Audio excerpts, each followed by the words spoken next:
The Yellow River winds through the heart of ancient China like an unbroken thread, its golden waters carrying the whispers of an age long past. It was here, in the shadow of its restless currents, that the first sparks of civilization ignited, a fragile yet enduring fire born of resilience, innovation, and the human spirit. In those early days, survival was not a given but a triumph, achieved through sheer will against the harshness of nature. Thousands of years ago, on the fertile plains cradled by the river, clusters of people began to shape the land and themselves. These were not grand dynasties or emperors, but small communities struggling to understand the rhythms of the earth. The Yanxiao people were among the first, living in scattered villages. They worked the soil, their hands darkened by the loamy earth, their faces weathered by seasons of sun and wind. They were masters of patience, sowing seeds in spring and watching, day by day, as the miracle of life unfolded in the fields. Millet became their lifeline, a humble crop that stood as a testament to their perseverance. Pottery, simple yet profound, marked their presence. Clay from the riverbanks transformed under their touch, shaped with care and fire to endure. Red and black designs danced across the surfaces, spirals and dots speaking of a creativity rooted in survival. Each pot carried more than grain or water, it held stories of families, hopes, and fears. These vessels were not just tools but a bond between the people and the world they were building, fragile yet enduring. Farther downstream, the Longshan culture rose, bringing with it a quiet intensity. Their settlements, larger and more organized, whispered of a society that had begun to glimpse its potential. Walls of rammed earth surrounded their villages, a shield against both nature's fury and the uncertainties of other tribes. The air in these communities was heavy with purpose. People worked tirelessly, perfecting tools of polished stone and bone, their efforts reflected in the precision of their craft. It was in these moments of creation, shaping a blade, carving a comb, or molding a jar, that something extraordinary began to happen. These early settlers were no longer just surviving, they were dreaming. Their homes grew larger, more stable. Their tools more refined.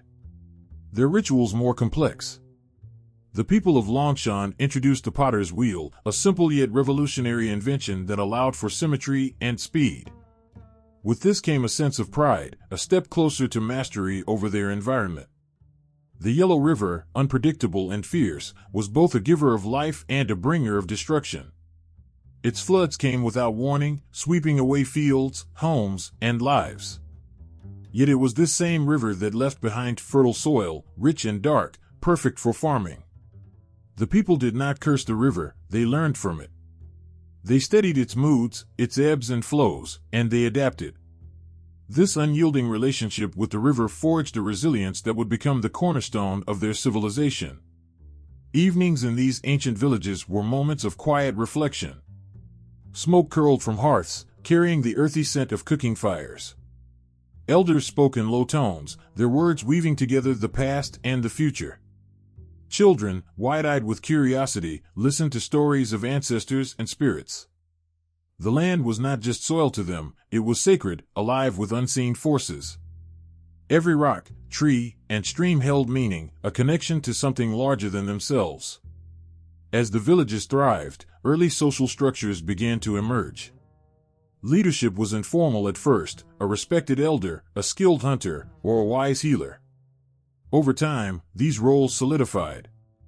Decisions were made for the good of the community, not the individual. The concept of harmony, so central to later Chinese culture, began to take root here in these unassuming settlements.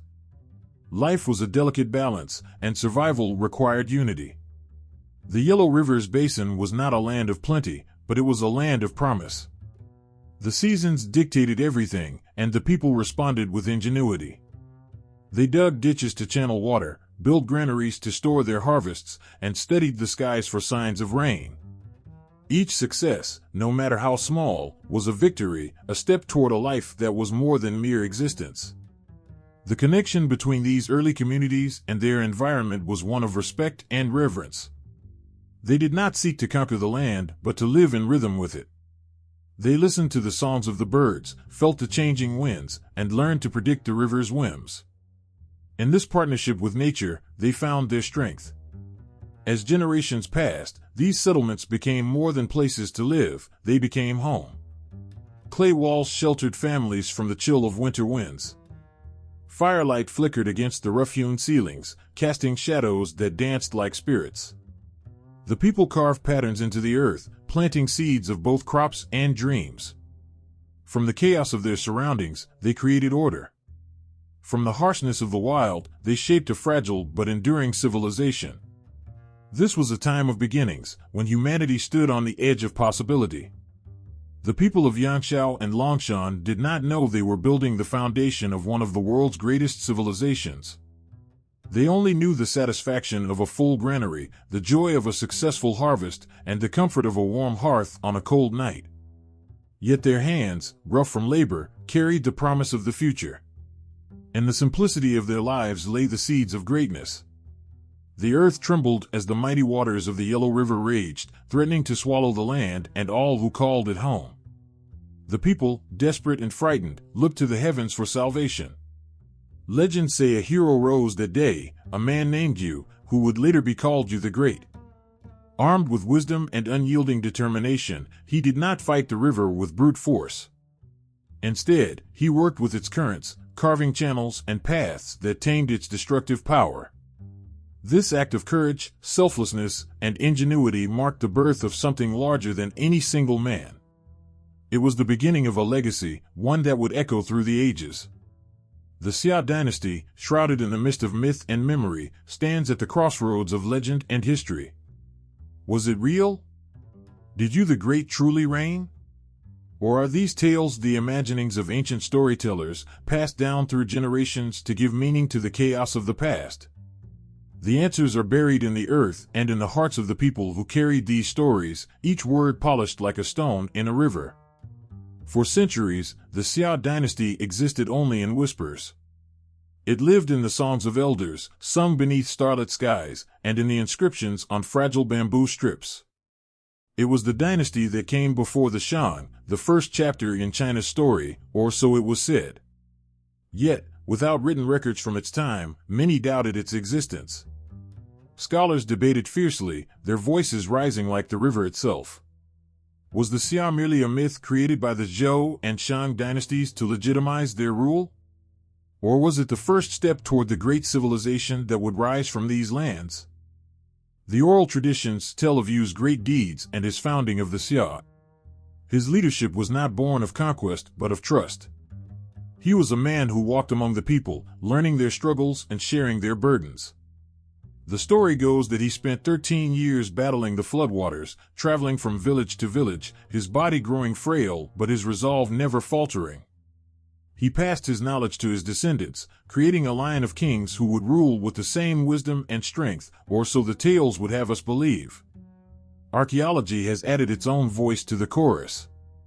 In the early 20th century, discoveries at Erlitou in Hunan province unveiled a city that could have been part of the Xia.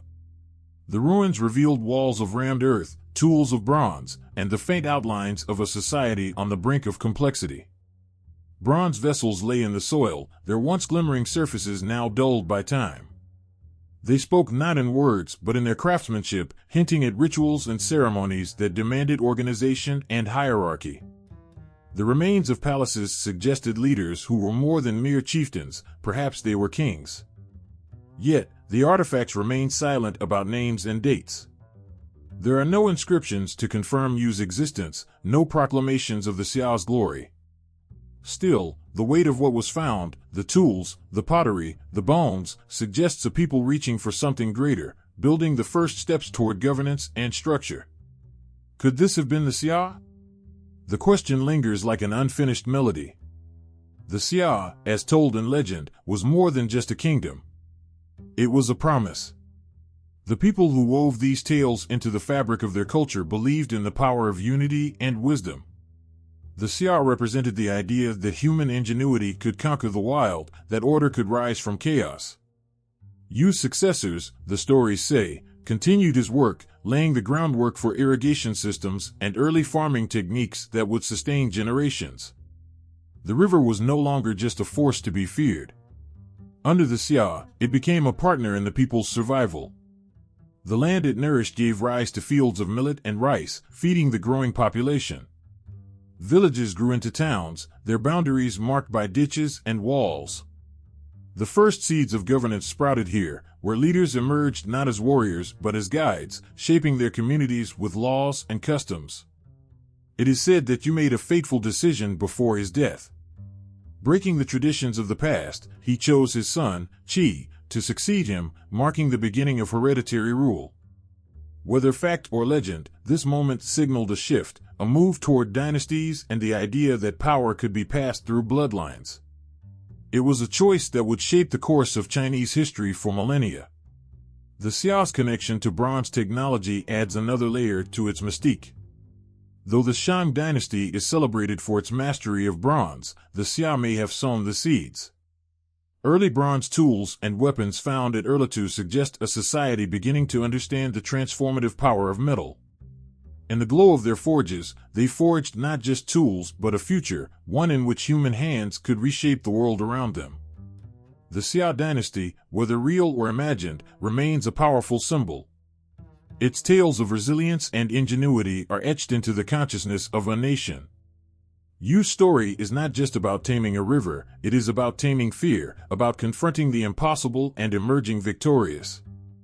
The Xia represents the dawn of a people learning to govern themselves, to organize their lives around shared goals and dreams. Even today, when the river flows more gently and its banks are fortified with modern engineering, the echoes of those ancient stories can still be felt. They remind us of a time when the world was vast and untamed, when every sunrise brought new challenges and every success was hard-won. The Xia Dynasty, real or not, stands as a testament to the strength of the human spirit, a spirit that rises, again and again, like the sun over the Yellow River. The firelight flickered in the shadows of an ancient palace, casting dancing shapes on the walls. In the stillness of the night, a priest held a smooth bone in his hands, its surface polished and prepared. Around him, the air was thick with the scent of burning incense, the whispers of those gathered carried on the smoke. The priest placed the bone over a flame, his voice steady as he spoke to the unseen spirits. Cracks formed on the surface, jagged and raw, as the heat forced the bone to give its answer. These fractures were no random marks. They were messages from the divine, glimpses into the future. This was the world of the Shang Dynasty, where the sacred and the practical intertwined. The cracked oracle bones, carved with questions about harvests, battles, and weather, were not just tools of divination. They were the birth of Chinese writing, a script that would endure for thousands of years. Each symbol etched into those bones carried meaning, a window into the hopes and fears of a civilization finding its voice. These early characters, painstakingly inscribed, formed the foundation of a language that still flows through the veins of modern China. The Shang Dynasty was a time of firsts. It was the first dynasty with clear archaeological evidence, a civilization that left its fingerprints on the earth for all to see. At Anyang, their ancient capital, layers of history whispered stories of kings, warriors, and artisans. Beneath the soil lay remnants of palaces and tombs, treasures of bronze and jade, and traces of lives lived long ago. The Shang people did not just build, they created, leaving behind a legacy that spoke of ambition, innovation, and power. Bronze was their triumph. In the glow of their furnaces, artisans transformed raw metal into objects of stunning beauty and fearsome utility. Ritual vessels, adorned with intricate designs of dragons and mythical beasts, shimmered in the flickering light of ceremonies. These vessels were more than art, they were symbols of status, tools of worship, and bridges to the spiritual world.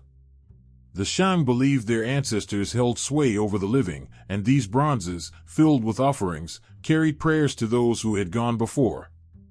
But bronze also fed the needs of war. Shang warriors, clad in armor and wielding weapons of gleaming metal, stood as the guardians of their kingdom. Their chariots, pulled by powerful horses, thundered across battlefields, striking fear into the hearts of their enemies. The clang of weapons and the cries of battle were the heartbeat of a dynasty that understood the cost of power. Each victory was hard-won, each defeat a reminder of the fragile balance they walked. The Shang kings ruled from great walled cities, their power supported by a network of loyal allies and vassals. They were not distant figures but central to the lives of their people, mediators between the heavens and the earth. Their rule was steeped in ritual and ceremony, acts that reinforced their divine mandate. The Shang believed their kings were chosen by the spirits, their authority tied to the will of the gods. When droughts came or floods destroyed crops, the people looked to their rulers for answers, for action, for hope. Amid the grandeur, life for the common people was simpler, though no less vital. Farmers tilled the rich soil, planting millet and rice to sustain the growing population. Craftsmen shaped clay, wove textiles, and worked wood, their skills woven into the fabric of Shang society. The hum of labor filled the air, a constant rhythm that supported the kingdom's lofty ambitions. In the heart of this thriving world, the oracle bones carried the weight of decision-making. They bore questions that revealed a society deeply connected to its environment and the unknown forces that shaped it. Would the rains come? Should the army march? Was the offering acceptable to the spirits? Each query was a snapshot of a moment in time, a glimpse into the minds of the Shang people. The answers, burned into bone and shell, were not taken lightly. They guided kings, influenced policies, and connected the people to the cosmos. The Shang's connection to the spiritual world was profound. They lived in a universe where the past and present intertwined, where ancestors watched over the living and demanded respect. Their rituals, steeped in grandeur, were both an act of devotion and a means of asserting control. Through sacrifice and ceremony, they sought balance, harmony, and prosperity. Their faith was tangible, etched into the bronze vessels, the oracle bones, and the very structure of their society. In the royal tombs of the Shang, the silence is heavy, almost reverent. These resting places, filled with treasures and sacrifices, tell of a people who believed in an afterlife as vivid as the world they knew. The objects buried with their dead, tools, weapons, ornaments, spoke of lives filled with purpose, of a culture that valued beauty and utility in equal measure. Among the most striking finds were the human sacrifices, a grim reminder of the costs of belief, of the lengths to which the Shang would go to honor their gods and their dead. The Shang Dynasty was not just a civilization of warriors and rulers, it was a culture of thinkers, creators, and dreamers. The script that began on oracle bones evolved, its characters becoming more fluid and versatile. These early writings paved the way for a tradition of literature, philosophy, and record-keeping that would shape China's future. In their bronze tools, we see the seeds of industry. In their chariots, the beginnings of strategic warfare. In their rituals, the foundation of a society deeply connected to its roots. As the centuries passed, the Shang would give way to new powers, new dynasties. But their impact endured, like the faint etchings on an ancient bone, a whisper from the past that still resonates. The stories of their kings, their warriors, their artisans, and their farmers remain etched into the identity of a nation, a testament to a time when the world was just beginning to take shape. The Shang Dynasty was more than the sum of its artifacts. It was a heartbeat, strong and steady, that still echoes in the soul of a people. The wind howled across the plains as the heavens darkened, a storm brewing not just in the sky but within the very fabric of a dynasty. The Zhou kings, who once ruled with confidence and unity, turned their faces upward in silent prayer. They had long believed in the mandate of heaven, the divine blessing that gave them the right to govern. But what the heavens granted, they could also take away. Each peal of thunder, each flash of lightning, seemed to echo the same question: had they lost their way? The Zhou began with brilliance, a kingdom built on ideals of harmony and virtue. They rose against the Shang, declaring that the corrupt could not hold the mandate forever. Victory came not just through strength, but through the belief that they had been chosen, that the cosmos itself had turned its favor toward them. The Zhou kings took their throne with the solemn understanding that their power was conditional. If they ruled justly, with wisdom and compassion, the heavens would bless their reign. But if they fell into greed and cruelty, chaos would follow, and the mandate would pass to another. For centuries, this belief shaped the heart of governance. The early Zhou kings united their people under a banner of morality and stability. They expanded their territory, spreading their rule across vast lands.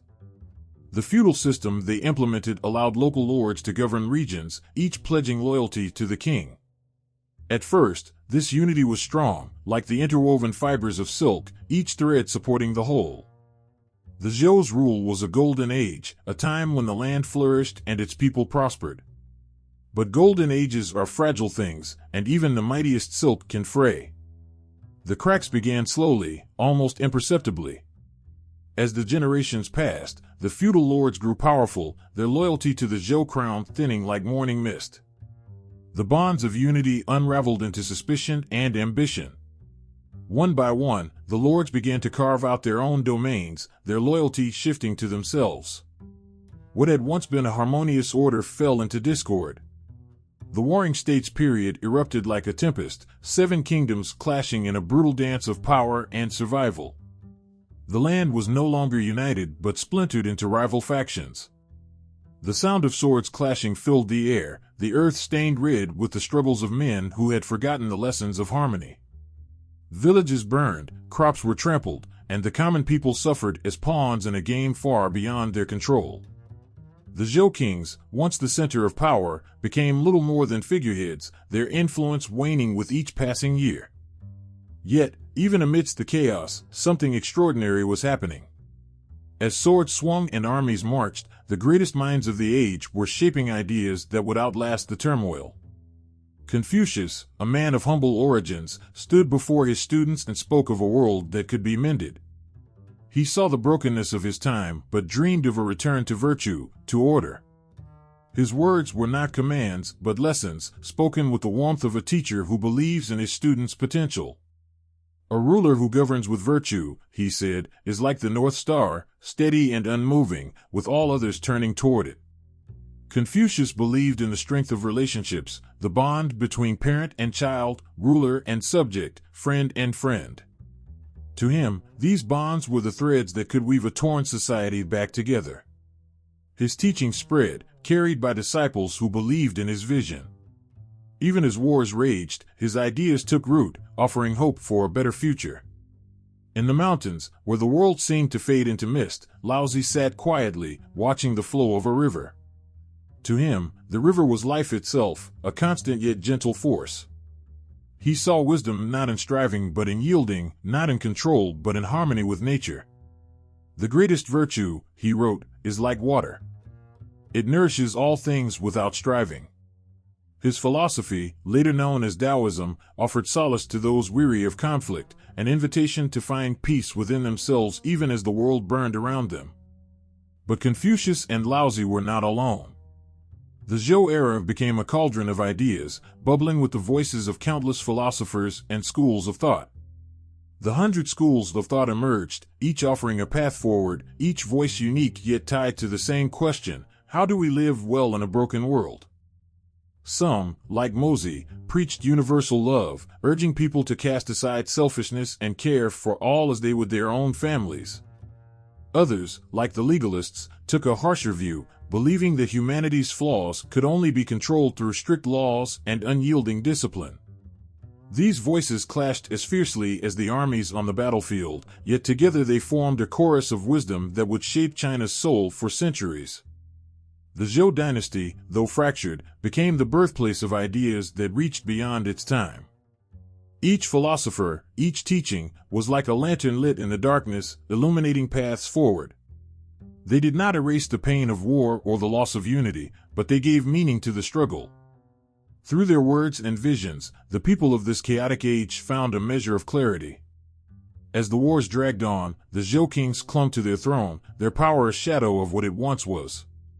They watched as rival states rose and fell, each vying for the mandate they could no longer hold.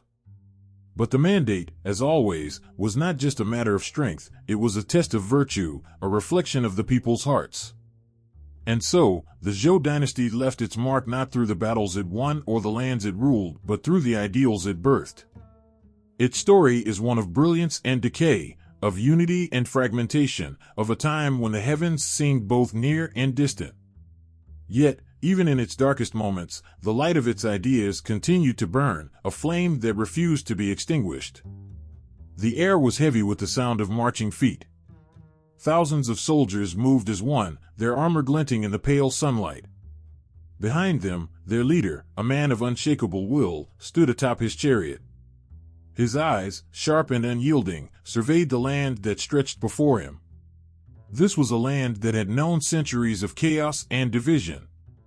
Now, under his iron hand, it was being forged into something new, something whole. His name was Qin Huang, and he would not rest until the fractured states of China became one.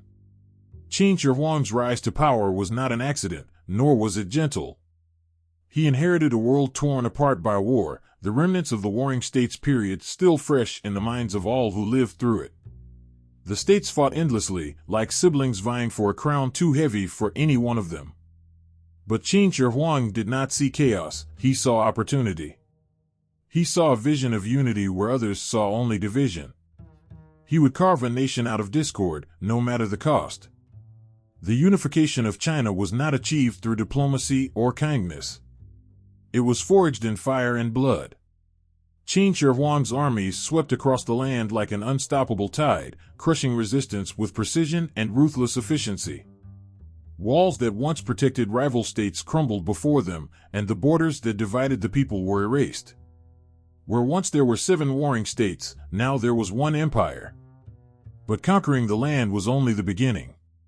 True unity required more than the submission of armies. It demanded that every person, from the wealthiest noble to the humblest farmer, think of themselves as part of a single whole. To accomplish this, Qin Huang turned his attention to the everyday lives of his people. He decreed that all writing must follow the same script, so a farmer in the north could read the words of a merchant in the south.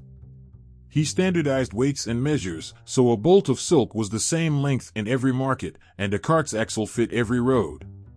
These changes were not just practical, they were revolutionary.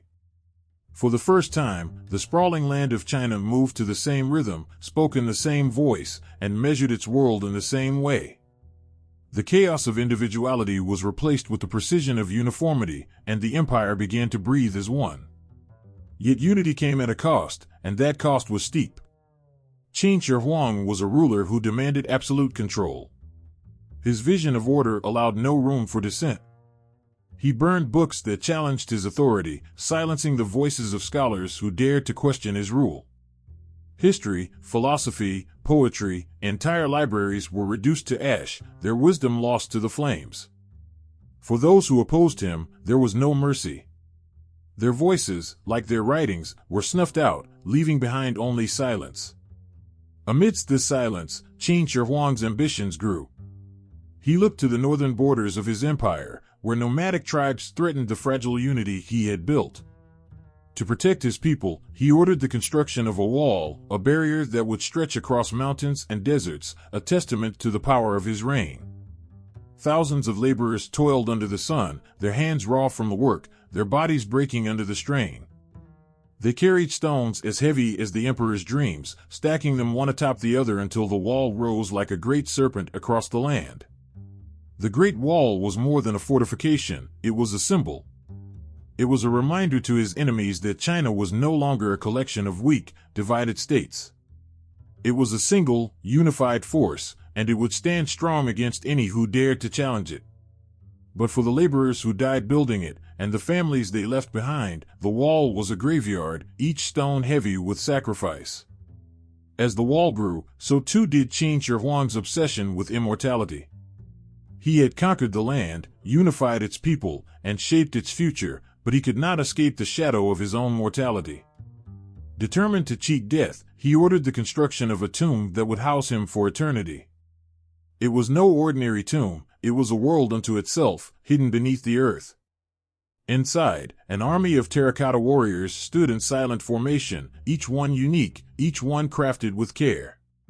They were not just statues, they were guardians, protectors of an emperor who feared no man but could not conquer time.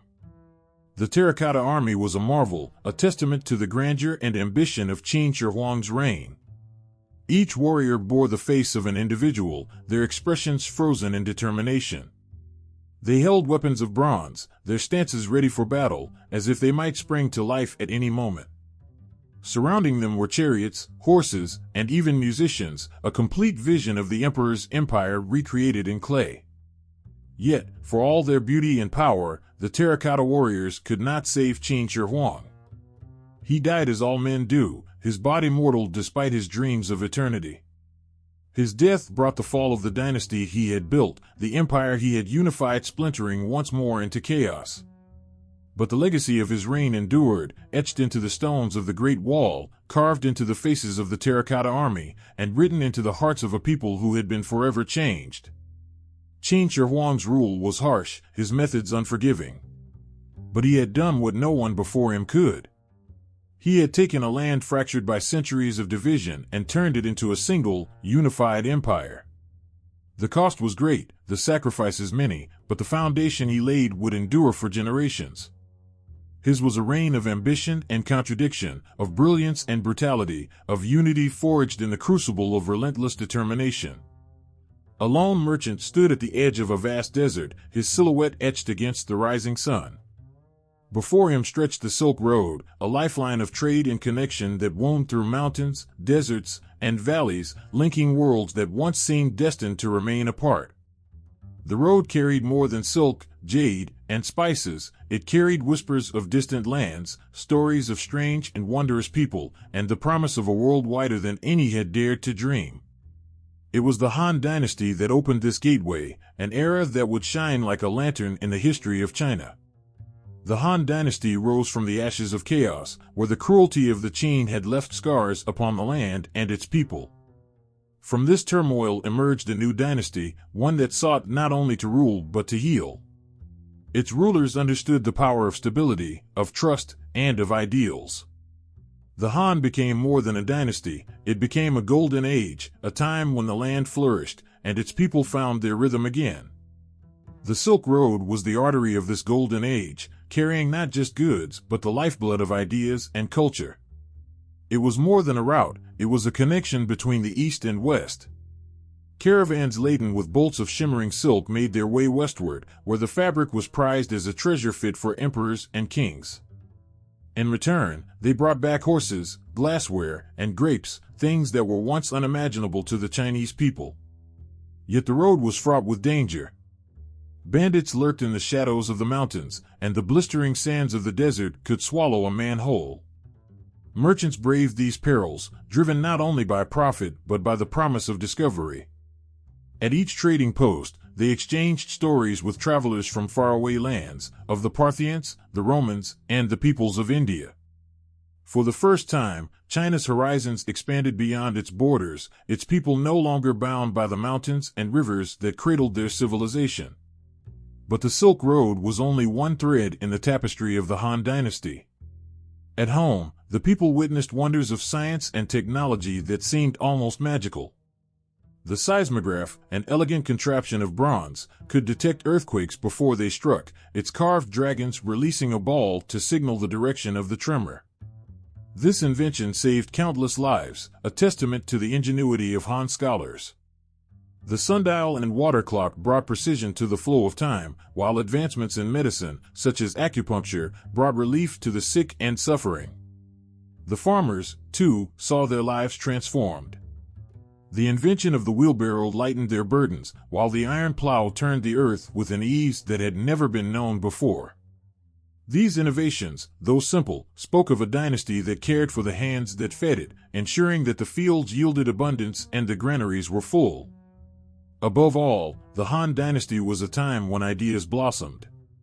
The teachings of Confucius, long ignored in the shadow of war, found new life under the Han rulers.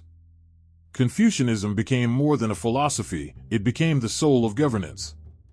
Its principles of virtue, loyalty, and harmony shaped the way emperors ruled and the way people lived. Education flourished as Confucian academies trained scholars to serve the empire, their minds sharpened by the study of ethics and history. The civil service exam, a groundbreaking system, ensured that officials were chosen for their wisdom, not their lineage. This was a time when merit mattered, when a farmer's son could rise to a position of honor through the strength of his mind and character. The people of the Han Dynasty found inspiration not just in Confucianism but also in art and literature. Poets wove words into tapestries of emotion, capturing the beauty of the seasons and the quiet ache of longing. Calligraphers turned writing into an art form, their brushstrokes flowing like the rivers that nourished the land. Sculptors and painters celebrated life in all its forms, creating works that spoke of a deep connection to nature and humanity. This connection extended to the heavens. The Han people believed that their empire was part of a grand cosmic order, with the emperor as the son of heaven. Astronomers studied the stars with fervor, charting constellations and recording eclipses. Their observations were not just scientific, they were spiritual, a way of understanding their place in the universe. The Han rulers saw themselves as guardians of this balance, their duty to ensure that heaven and earth remained in harmony. Even as the Han expanded its borders, its spirit remained one of inclusivity. The empire grew to encompass diverse peoples, each bringing their own customs and traditions. The Han welcomed these influences, weaving them into the fabric of their culture. It was a time when differences were not barriers but bridges, enriching the empire and making it stronger. Yet, for all its splendor, the Han Dynasty was not without its shadows. The Silk Road, though a beacon of connection, was also a reminder of the empire's vulnerabilities. Along its length came not only trade but conflict, as rival powers sought to control its wealth. At home, the balance between the emperor and his officials was delicate, and the whispers of corruption could never be fully silenced. The farmers, whose labor sustained the empire, bore the weight of taxes and military service, their lives a testament to quiet resilience. The Han Dynasty was a paradox, its golden light casting long shadows. It was a time of unmatched prosperity and culture, yet it was also a time of struggle and sacrifice. Its achievements were vast, its legacy profound, but its people were human, their lives filled with the same joys and sorrows that echo through all of history. The Silk Road winds through the past, its dust settled but its significance enduring.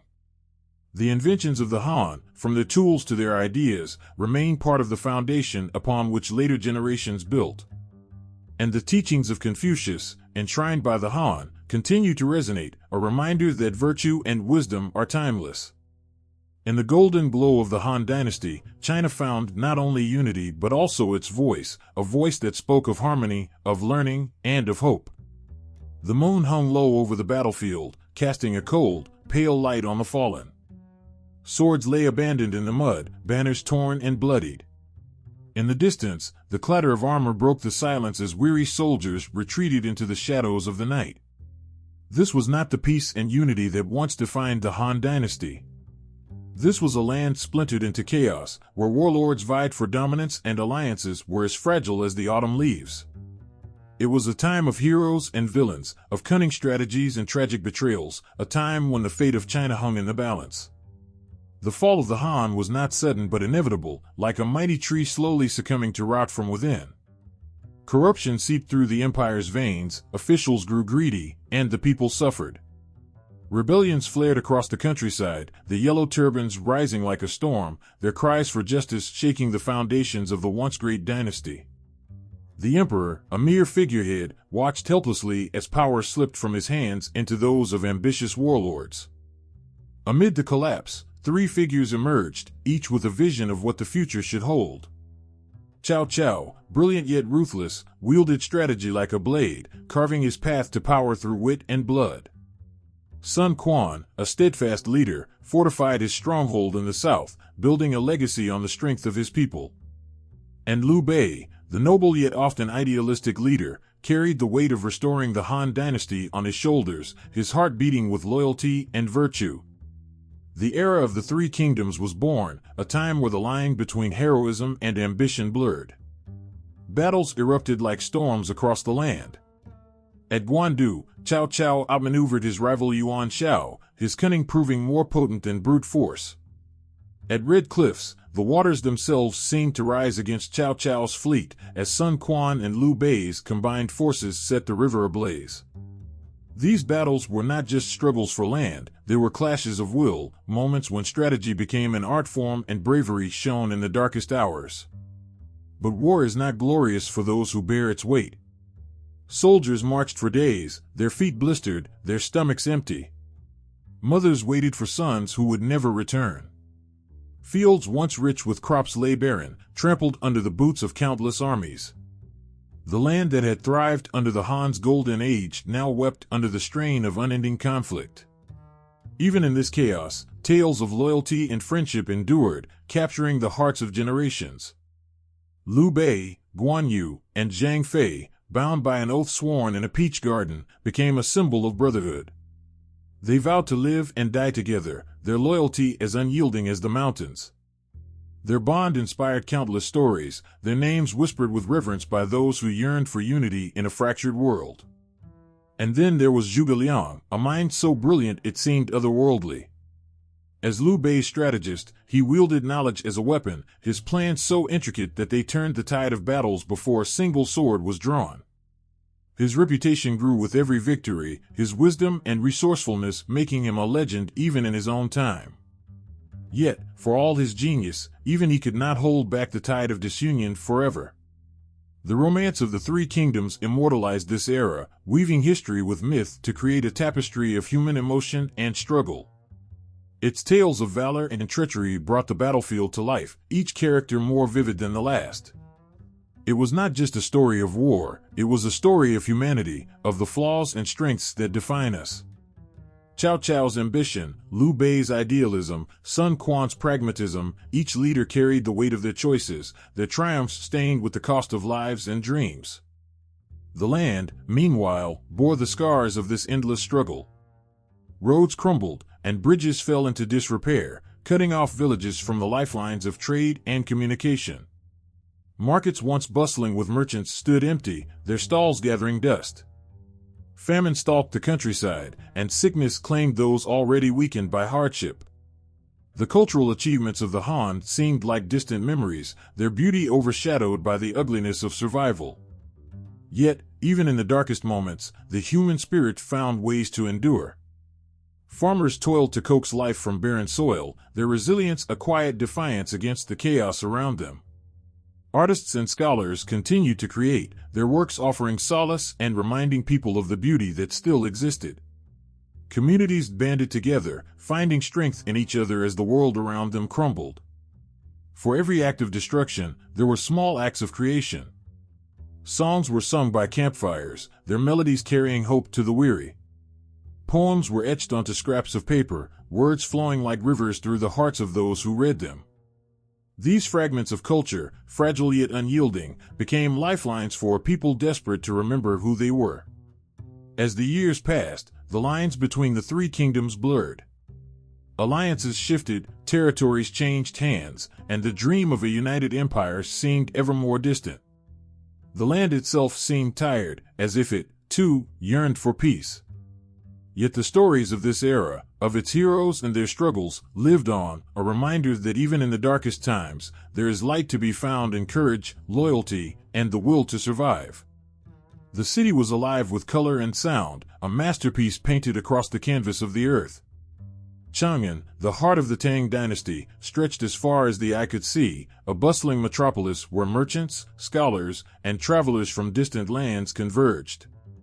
The streets were lined with markets overflowing with silks so fine they seemed to shimmer with their own light, spices that filled the air with exotic fragrances, and ceramics that captured the beauty of the heavens in their glaze. Voices in countless languages filled the air, blending into a symphony of humanity, a testament to the Tang Dynasty's reach and power. This was an era when China stood not just as a kingdom but as a beacon. The Tang Dynasty wasn't merely a nation, it was a world within a world, radiating influence and welcoming it in return. It was here that art flourished, where poets penned verses that could stir the soul and painters captured fleeting moments of beauty with delicate strokes.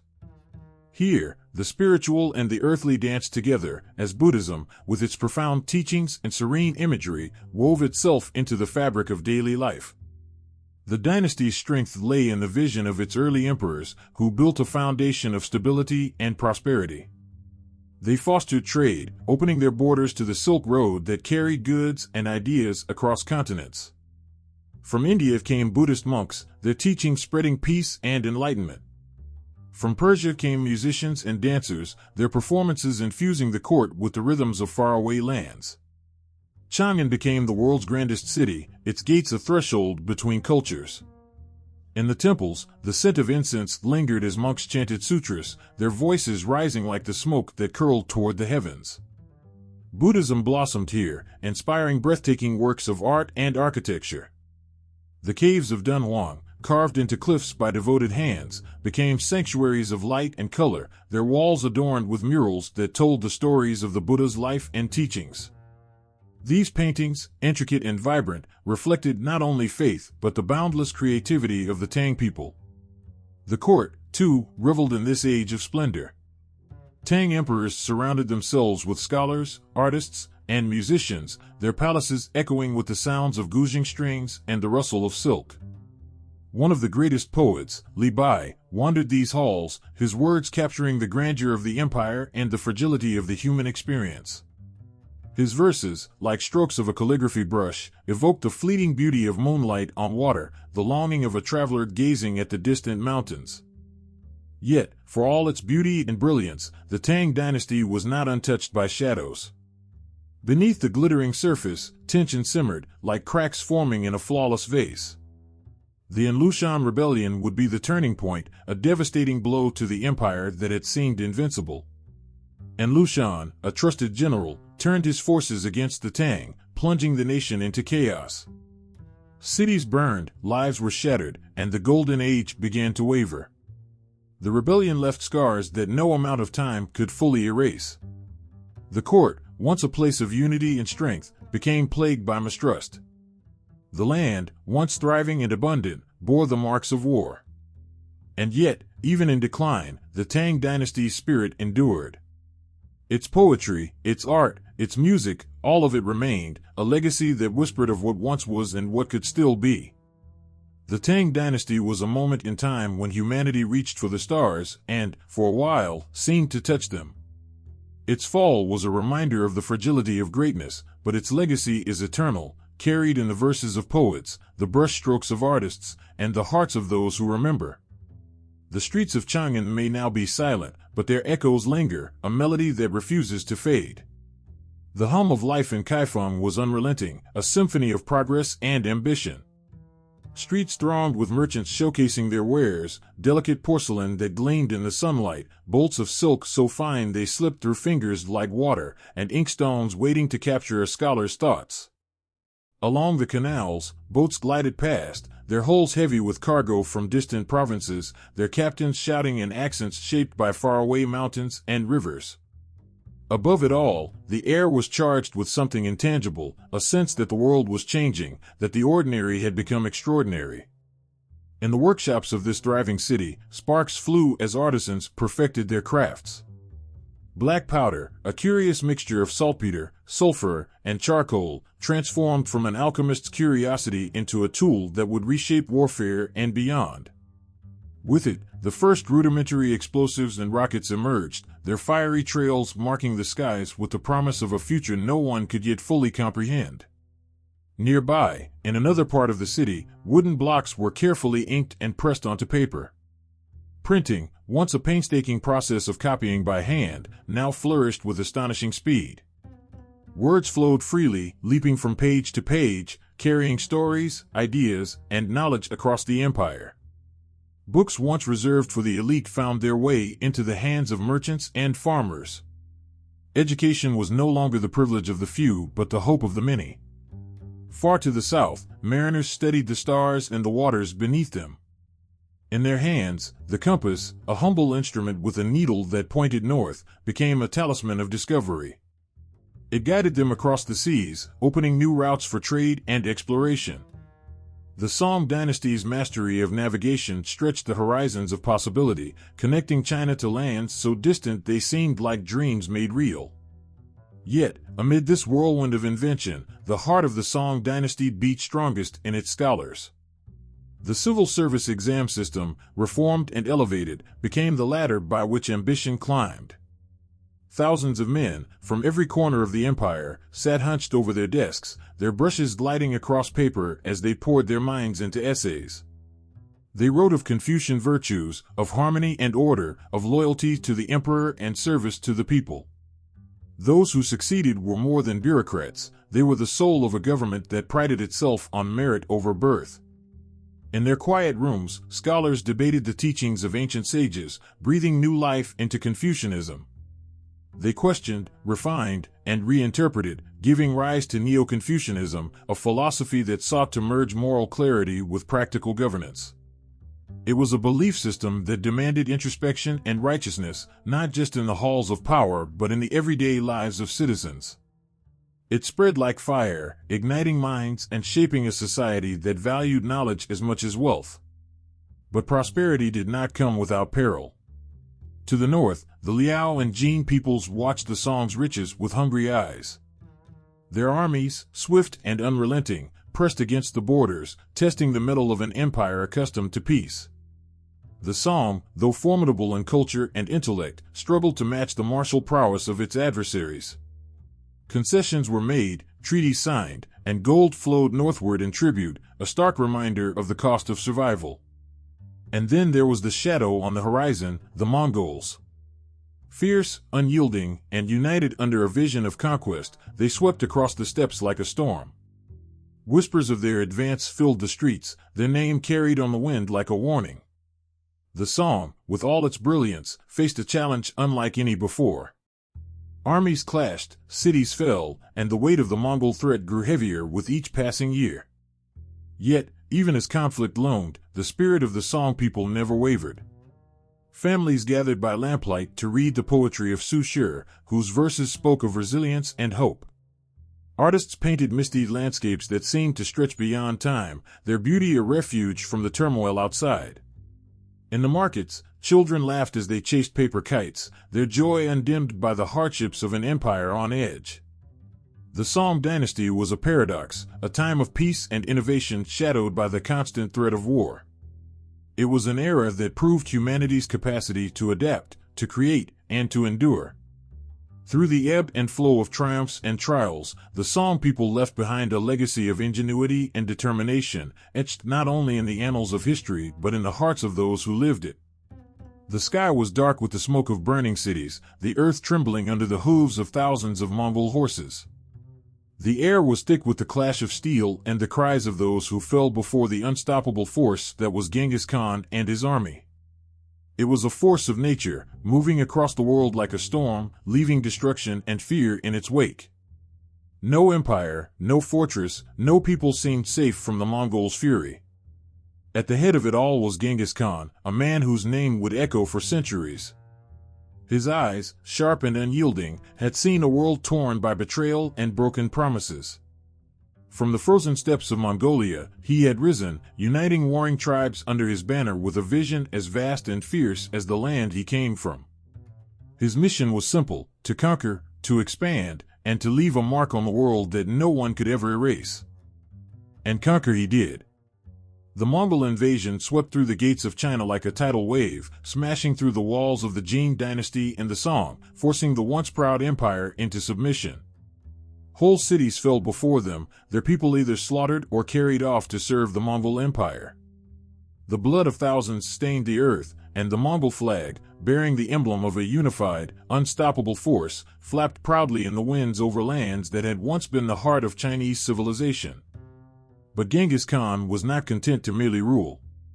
He sought to forge an empire where cultures could mix, where ideas could flow freely, and where all people, regardless of their origin, could contribute to the greatness of his empire. Under his successors, the Mongol Empire stretched from the Far East to the heart of Europe, and when his grandson, Kublai Khan, took the throne, the world looked on as a new chapter in Chinese history began. Kublai Khan was a different kind of ruler. Where his grandfather had been a conqueror of immense ambition, Kublai was a ruler who saw the value in integration. His heart, though born in the Mongolian steppes, beat for China's great traditions. When he finally established the Yuan dynasty, he became not just a conqueror but a unifier, weaving together the distinct threads of Mongol and Chinese cultures. Under Kublai's reign, the Mongols embraced many aspects of Chinese governance, learning the art of administration and adapting to Chinese customs. But it wasn't just the ruling class that felt this shift. The arts, the very soul of Chinese culture, found a new kind of patronage under the Yuan. Poets, artists, and musicians, once restricted by the confines of imperial tradition, found their voices encouraged by the diversity Kublai promoted. The cultural exchange under the Yuan dynasty was a vivid tapestry, woven together by Persian, Chinese, Mongol, and other Central Asian influences. Kublai also embraced the role of the imperial court, a majestic blend of the old and the new. The great court of the Yuan dynasty was a center of international trade, a place where merchants from all over the world could bring their goods, silks, spices, precious metals, and share their stories. The Silk Road, though now in a new form, connected people from the East and the West in ways never before seen. The world was smaller, closer, more connected than ever, and China stood at its center, not just as a nation, but as the heart of the world. Yet, beneath this vision of unity and grandeur, there was tension. The Mongols, though they ruled over China, were still seen by many as foreigners. The native Chinese people, many of whom had endured the destruction of their cities and the invasion of their homeland, struggled with the idea of a Mongol ruler. The very idea of Mongol leadership in the heart of China was enough to stir resentment. The empire, despite its impressive cultural achievements, faced a deep divide: Mongols and Chinese, conquerors and the conquered, forever separated by history, language, and tradition. The Yuan dynasty, for all its prosperity, was not immune to the cycles of time. As it flourished, it also withered. The once great Mongol army, which had swept across the lands, began to lose its might, and the unity that Kublai had worked so hard to forge started to unravel. The central government, overextended and overburdened, found itself struggling to maintain control over a vast empire. Revolts began to rise in the south, and the wealthy elite of the Han Chinese, who had been pushed to the margins during Mongol rule, began to rebel. Even in its decline, the Yuan dynasty was a force of history. The lasting impact of the Mongol conquest on China and the world could not be erased. Genghis Khan's invasion, though brutal and destructive, had laid the groundwork for the first truly global empire. Through the Yuan dynasty, China was exposed to new ideas, new cultures, and new technologies that would leave a lasting mark on the future. The legacy of the Yuan was not just in the buildings that stood as monuments to their power, nor in the riches they amassed. It was in the people, those who lived through the reign of the Mongols and those who, in time, inherited the world they had shaped. It was in the hearts of those who carried forward the legacy of Genghis Khan's dream, a dream of unification, of cultural exchange, and of a world where borders were not walls, but doors that could be opened by those brave enough to walk through them. The Mongol conquest, in all its violence and glory, had transformed China in ways no one could have imagined. And the Yuan dynasty, with its vision of a connected world, stood as a reminder that even the most turbulent of times can bring about moments of beauty, unity, and lasting change. It was a legacy built on the blood and sweat of millions, on the dreams of a man who had dared to see the world not as it was, but as it could be. The sound of the hammer striking the chisel echoed through the streets of Beijing, a steady rhythm that marked the beginning of something new. The once mighty Mongol Empire had fallen, and with it, a period of great upheaval. Now, the people of China could feel the pulse of a new era, a fresh hope rising from the ashes of devastation. The Ming Dynasty had arrived, determined to rebuild, to restore, and to reclaim the soul of China that had been overshadowed for too long. It had been a long, bitter struggle. The scars of Mongol rule were still visible in the hearts of the people, and the wounds of conquest and rebellion were fresh. Yet, from this very hardship, a vision had emerged.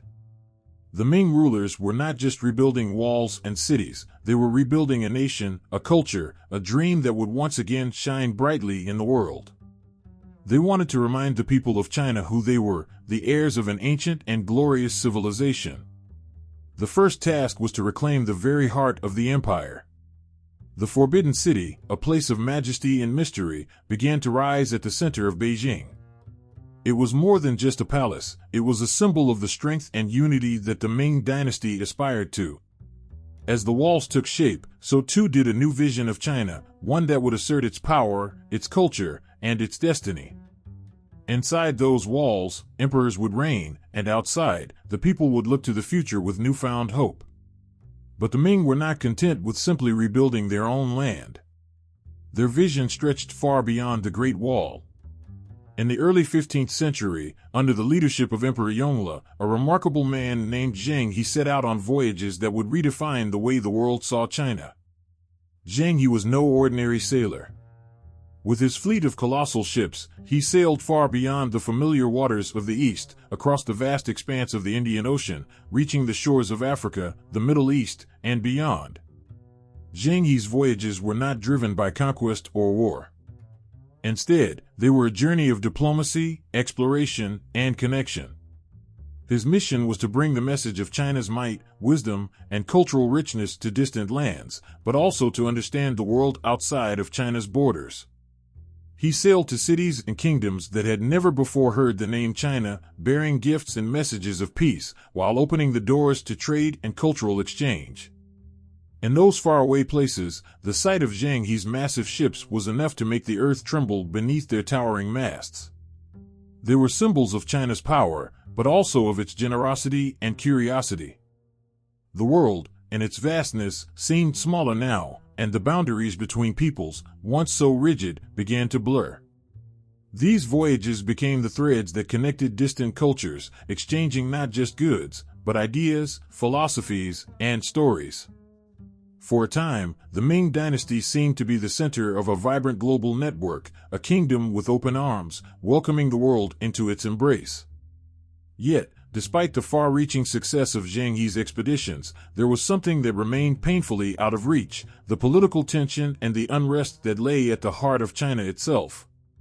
Though the empire had risen from the ashes, the cost of empire building, of pushing forward into an uncertain future, was high. As the glory of the Ming Dynasty spread, so too did its vulnerabilities. The ambition to expand and assert dominance was met with resistance from those who feared China's growing power, both within its borders and beyond. The world outside had been touched by the grandeur of the Ming, but inside, the dynasty faced its own battles, corruption, civil unrest, and the long shadows of the past.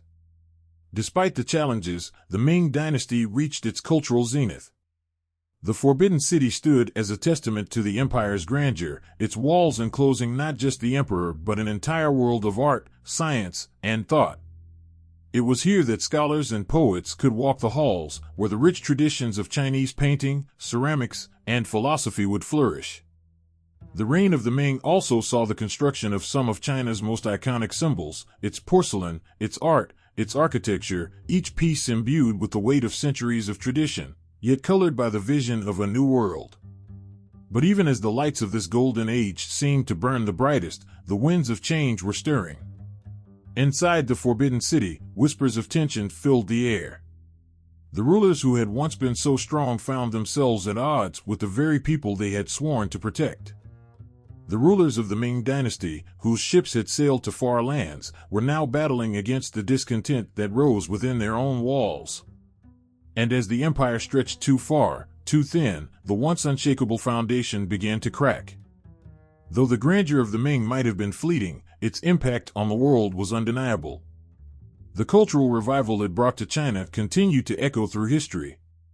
The magnificent artistry, the innovations in printing and literature, the vivid storytelling, they all left their mark on a world that would never quite be the same again.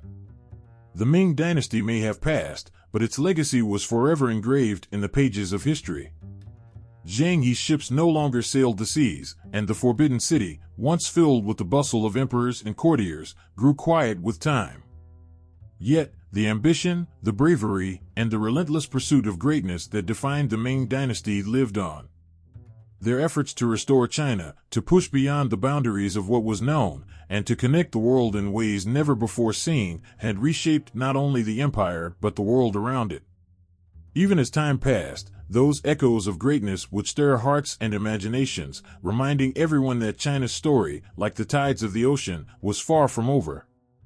The air was thick with the dust of 1,000 hooves, the sound of war drums reverberating through the mountains. The clash of steel rang out, echoing across the land as the Manchu warriors surged forward, sweeping across the Great Wall like a storm. It was 1644, and the once mighty Ming Dynasty, weakened from within, was crumbling under the weight of its own corruption and internal strife. Yet, as one empire faltered, another was on the rise, unseen, unnoticed by many, yet determined to carve its name into history. This was the dawn of the Qing Dynasty, the last great empire of China. The Manchu, a proud people from the northeast, had long watched the ancient kingdom from afar, and now they stood on the cusp of their own greatness. With swift and brutal force, they toppled the remnants of the Ming, replacing the old order with their own. The transition was not gentle, it was marked by fire and blood. Yet, out of the ashes, a new power was born. Under Qing rule, China blossomed. The country, which had long been divided, now stood united under a single banner. Prosperity surged as the empire expanded its reach across vast swaths of land. Territories that had once been the home of nomads and ancient kingdoms now bowed under Qing control. The borders of China stretched farther than they had in centuries, reaching into the remote corners of Central Asia, the rugged mountains of Tibet, and the steppes of Mongolia. For a time, it seemed as though nothing could halt the Qing's relentless expansion, as the empire became the most powerful in the world, standing proudly at the center of civilization. But despite the outward appearance of strength, the Qing dynasty was never free of challenges. The echoes of rebellion ran deep through the empire, and beneath the surface, cracks began to form. The people, many of whom had lived through the chaotic collapse of the Ming, struggled to accept the rule of foreign conquerors. The Manchu were outsiders, not Han Chinese, and for many, their rule was a constant reminder of a lost past. Tensions simmered in the streets, while whispers of resistance grew louder in the mountains. The Qing were seen by some as invaders, their customs and language foreign to the people they governed. Yet, the Qing dynasty was not built solely on conquest. It was also shaped by incredible achievements. During its early years, the empire flourished under emperors like Kangxi and Qianlong, who worked tirelessly to restore stability, build infrastructure, and promote arts and culture. Under their reign, China experienced a cultural renaissance. The Qing emperors, despite their foreign origins, became patrons of Chinese traditions, fostering a period of intellectual growth, philosophical exploration, and artistic expression. The walls of palaces were adorned with exquisite paintings, the sounds of traditional music filled the air, and scholars worked tirelessly to preserve and refine the vast knowledge that had been accumulated over centuries. But the prosperity was never guaranteed. In the face of internal rebellions and the pressure from Western powers, the stability of the empire began to unravel. The White Lotus Rebellion, a deadly uprising in the late 18th century, tested the Qing's grip on the heart of China.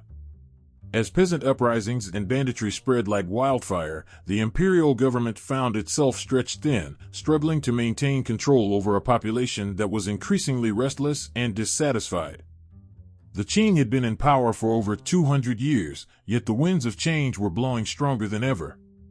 The dynasty that had once seemed unstoppable now faced its greatest threat. While internal revolts raged, the Qing dynasty also had to contend with external pressures. Western powers, emboldened by the rise of industry and imperialism, began to turn their attention toward China, eager to exploit its wealth and resources. The Opium Wars in the mid-19th century were a pivotal moment, revealing the immense weakness of the Qing government in the face of foreign demands. As British and other Western forces forced open the doors of China through violence and diplomacy, the once imperial empire found itself kneeling before the might of foreign powers, humiliated by unequal treaties that chipped away at its sovereignty. The Qing's response was often fragmented, caught between a desire to defend their ancient traditions and the undeniable reality that they were no longer the unchallenged rulers of their destiny. The opium trade, in particular, poisoned the very heart of China, tearing apart families and communities. The Qing tried to resist, to hold on to their way of life, but the empire, once so vast and proud, was slowly being carved apart, piece by forces beyond its control. As the 19th century wore on, the Qing dynasty's authority continued to wane. The Taiping Rebellion, one of the bloodiest conflicts in history, brought the empire to the brink of collapse. For years, the forces of the Taiping Heavenly Kingdom, led by a self-proclaimed prophet, battled the Qing in a civil war that consumed the southern provinces. The rebellion, fueled by deep discontent, seemed to embody the desperation and fury of a people pushed to the brink. The Qing government, weakened by corruption and poor leadership, struggled to suppress the rebellion, and millions of lives were lost in the process. Though the Qing dynasty survived these internal uprisings, it was clear that the empire's days were numbered. The rise of revolutionary movements, fueled by the desire for reform and change, steadily eroded the Qing's legitimacy. The late 19th and early 20th centuries brought more challenges: the Boxer Rebellion, the rise of nationalism, and the growing demand for modernization. In the face of such pressures, the Qing emperors, who had once stood as symbols of China's greatness, now seemed distant and out of touch with the needs of their people. By 1911, the final blow came. The Wuchang Uprising sparked a revolution that would bring an end to over 2,000 years of imperial rule. The Qing Dynasty, having ruled China for nearly 3 centuries, was brought to its knees. The last emperor, Puyi, was a mere child, powerless in the face of the sweeping changes that were taking place. The ancient imperial system, built on the foundations of dynastic rule and Confucian philosophy, collapsed, ushering in a new era of republicanism and forever changing the course of China's history. The Qing dynasty's legacy, though marked by its struggles, cannot be denied. In its time of prosperity, China stood as the world's largest empire, its culture and influence reaching far beyond its borders. But its end was a sobering reminder of how even the greatest empires must face the changing tides of history. The Manchu conquest, the expansion into vast territories, and the efforts to maintain China's ancient identity were all part of a complex and turbulent story. In the end, the Qing's fall was a testament to the relentless forces of time and change, which even the most powerful dynasties cannot escape. The smoke hung heavy in the air, drifting over the opium dens of Canton. In the dim light, men and women, some young, some old, lay slumped, their eyes glazed and their minds lost in the haze of the drug. It was a slow, suffocating death, one that took hold not with a single strike, but with the patient persistence of addiction. What was once a simple trade between nations had become an insidious force that ripped at the heart of China, poisoning its people and its land. Opium, a drug that had once been a mere curiosity from the West, had now spread like a wildfire across the empire, and the flames of conflict were not far behind. It began quietly, the small trickles of opium reaching China through British traders. At first, it seemed harmless, a luxury to be enjoyed by the elite. But as the drug flowed into the country, it slowly spread its tendrils into every corner of society. Farmers, merchants, soldiers, and even scholars found themselves trapped in its grasp. The people of China, many of whom had never known such dependence, found themselves ensnared by this foreign poison. The drug didn't just steal their health, it stole their future. As the trade in opium grew, so too did the tension between China and Britain. The Qing government, faced with a rising tide of addiction and the destruction of its people, took action. The emperor issued an edict to stop the opium trade, but the British traders were relentless. They had grown too wealthy, too powerful to stop now. What began as a struggle over a drug became something much larger, a battle for control, for dominance, and for survival. The conflict came to a head in 1839, when Commissioner Lin Zexu, a stern official tasked with eradicating the drug trade, destroyed thousands of opium chests in Canton. The British response was swift, brutal, and unforgiving. In 1840, they launched their first attack on China, marking the beginning of the First Opium War. The might of the British Navy, fueled by industrial power and military precision, quickly overwhelmed the Qing forces. The Chinese, unprepared for such an onslaught, were forced to retreat, and the war raged on for several more years. In the end, the Qing dynasty, weakened by internal corruption and unable to match the military strength of Britain, was forced to concede defeat. The Treaty of Nanjing, signed in 1842, would go down in history as one of the most humiliating moments for China. It was not just a peace treaty, it was a symbol of China's submission to foreign powers. The British were granted the right to trade opium freely in 5 ports, Hong Kong was ceded to Britain, and the Qing government was forced to pay a massive indemnity. It was a bitter pill to swallow, and it left scars that would never fully heal. The once proud empire had been brought to its knees by a single foreign power, and the world watched as China's sovereignty was stripped away, piece by piece. But the opium trade did not end with the treaty. In fact, it deepened, and so did China's suffering. The British, emboldened by their victory, expanded their reach, and other foreign nations soon followed suit. The Qing Dynasty, already struggling to hold onto its power, faced increasing pressure from Western and later, Japanese forces. As the drug ravaged the nation, the social fabric began to tear. The once great empire seemed on the brink of collapse. The humiliation of the First Opium War, however, was just the beginning. In 1856, tensions flared once more, leading to the Second Opium War. This time, the British were joined by the French, and together they launched another assault on China. The Qing forces, weakened and demoralized, put up little resistance. The humiliation was compounded by even more unequal treaties, which granted even greater concessions to the foreign powers. Ports were opened to foreign trade, foreign nationals were granted extraterritorial rights, and China's sovereignty continued to erode. But amid the ashes of defeat, something began to stir. The people of China, bitter and broken, began to question the rule of the Qing. The suffering brought on by the foreign powers, the humiliation of the unequal treaties, and the devastation of opium addiction all contributed to a growing sense of resentment and anger. It was during this time that reform movements began to take shape, driven by a desire to restore China's dignity, its strength, and its place in the world. The Taiping Rebellion, one of the bloodiest uprisings in history, broke out in 1850. Led by Yuan, a man who claimed to be the younger brother of Jesus Christ, the rebellion swept through southern China. For a time, it seemed as though the Qing Dynasty might fall completely. Though ultimately crushed by the imperial forces, the rebellion represented a crack in the Qing's control, a sign that the Chinese people could no longer bear the weight of their suffering in silence. At the same time, voices calling for reform grew louder. Intellectuals and officials, disillusioned by the opium trade and the Qing's inability to protect China, called for change. The self-strengthening movement, which sought to modernize China by adopting Western technology and military techniques, began to gain traction. But these efforts were hampered by the deep-rooted conservatism of the Qing court and the resistance to change from traditionalists.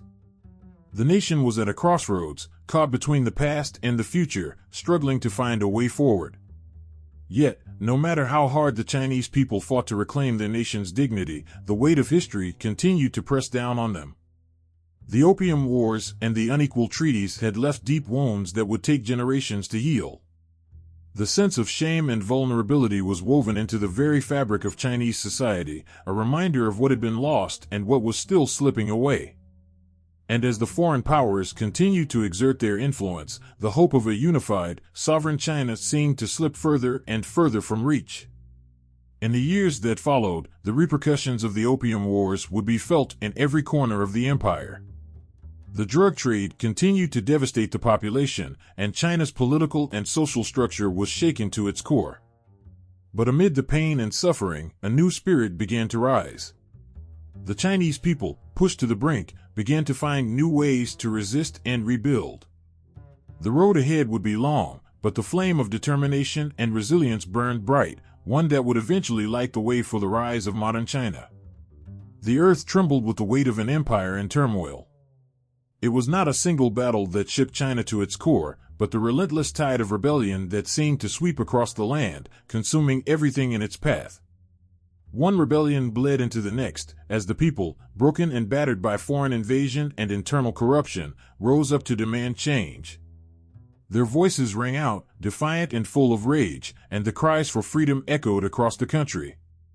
The Taiping Heavenly Kingdom was born from the burning heart of desperation.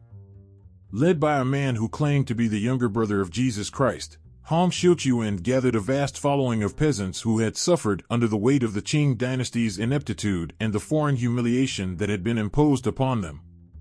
They were the forgotten, the downtrodden, and they believed Hong's vision of a new kingdom, one where they could live free from the chains of poverty and oppression. In their eyes, he was not just a man, he was a savior, a hope incarnate. And with that hope, they set out to reshape China in their image. The Taiping army, though driven by faith and passion, was not without its flaws. The battles were fierce, and the blood spilled was endless. Towns and cities fell one by one, and for a time, it seemed as though the Taiping might succeed. They marched with the belief that they were destined to cleanse China, to create a new world where the old powers, those who had sold the nation out to foreign invaders and crushed the poor underfoot, would be overthrown. But hope is fragile, and as quickly as it rose, the Taiping heavenly kingdom began to crumble. Infighting and corruption poisoned the movement from within.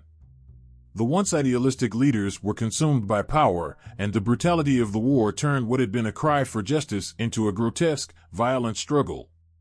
The Qing forces, with the aid of foreign powers, crushed the rebellion in a bloodbath that left millions dead. What began as a movement for salvation had ended in the charred ruins of what could have been. The land that had once burned with revolutionary fervor was left cold and scarred, but the spirit of rebellion had not died. Just a few decades later, the Boxer Rebellion erupted, this time fueled not by visions of a heavenly kingdom, but by the fury of a nation facing the sharp sting of foreign domination. The Boxers, a group of martial artists and self-proclaimed protectors of China, rose up against the foreign missionaries, diplomats, and businessmen who had embedded themselves into the country. Their anger was rooted in the resentment of centuries of exploitation, from the Opium Wars to the unequal treaties that had stripped China of its dignity. The people were desperate. Their homes, their families, their very identities had been ripped apart, and now they were ready to fight back. With shouts of "Support the Qing, destroy the foreigner," the Boxers took to the streets. They attacked anything that represented foreign influence, churches, embassies, and factories, tearing down symbols of imperialism with a fury that seemed unstoppable. They believed that their actions were not just against foreign invaders, but against everything that had torn their world apart. It was a war for their very souls, a desperate attempt to hold onto their way of life in the face of overwhelming foreign power. But once again, the forces of change were met with brutal resistance. The foreign powers, led by an alliance of Western nations and Japan, responded swiftly. They sent troops to quell the uprising, and what followed was a clash of cultures, a moment where the world collided with the fury of a nation fighting for its existence. The Boxers, though filled with righteous anger, were no match for the might of the foreign armies. The rebellion was crushed, but the pain lingered long after the last foreign soldier left the land. The Boxer Rebellion was a symbol of a nation's desperation to hold on to its identity, its culture, and its sovereignty. But it also marked a moment of reckoning for China. The defeat underscored the harsh reality that the Qing Dynasty, already weakened by internal corruption and foreign pressures, was no longer capable of defending the empire. The rebellion shattered the illusion that China could resist the forces of modernization and Western imperialism. The Boxer movement, though ultimately crushed, was not forgotten. The cry for a restored China was only growing louder, and the desire for national renewal was now etched deeply into the hearts of the people. In the years that followed, the echoes of both the Taiping and Boxer rebellions reverberated throughout Chinese society. The people, broken and scarred, could not forget what they had lost. The Taiping Rebellion had shown them the price of revolution and the dangers of false prophets, but it had also planted the seed of resistance, the idea that China could no longer stand idly by. The Boxer Rebellion had made it painfully clear that foreign influence would not easily be driven out, and that the Qing Dynasty was incapable of protecting the nation from the outside world.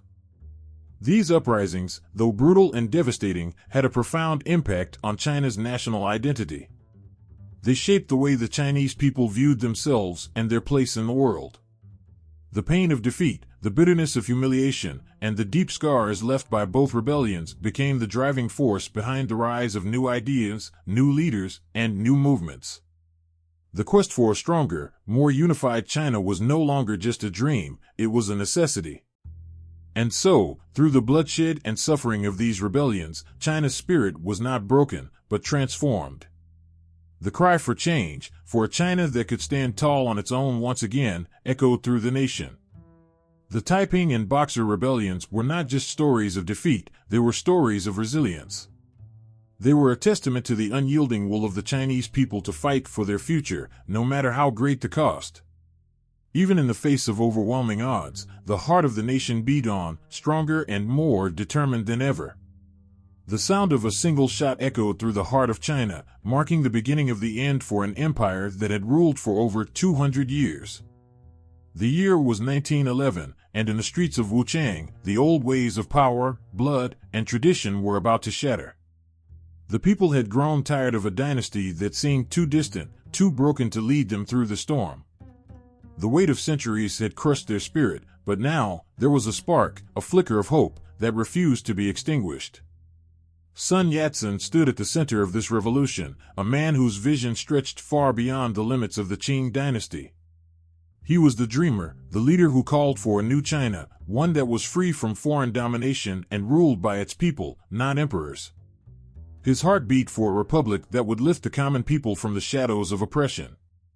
But even as the revolution tore through the old imperial structure, the path ahead was far from certain. Victory over the Qing didn't mean the end of suffering, it only opened the doors to a new, uncharted battle for China's future. The revolution of 1911 was not an easy one. It was a struggle that spanned years, each step heavier than the last. As the Qing dynasty crumbled, the nation seemed to fall into chaos. Emperors, once seen as gods on earth, were replaced with fragile hopes and fractured dreams. The imperial court was overthrown, but in its wake, there was no strong foundation to hold the country together. The people longed for stability, but no one could offer them the certainty they so desperately needed. In the midst of the turmoil, Sun Yat-sen's dream of a republic flickered uncertainly. The early years of the Republic of China were plagued with conflict, distrust, and despair. The country was not a united force, but a collection of fractured states, each with its own ambitions and struggles. The old Qing bureaucracy had been swept away, but there was no clear vision of what would take its place. The government was weak, and warlords, hungry for power, seized control of regions, leaving the central government powerless. Through it all, the people of China were caught in the middle, their lives torn between the remnants of the old order and the uncertainty of what was to come.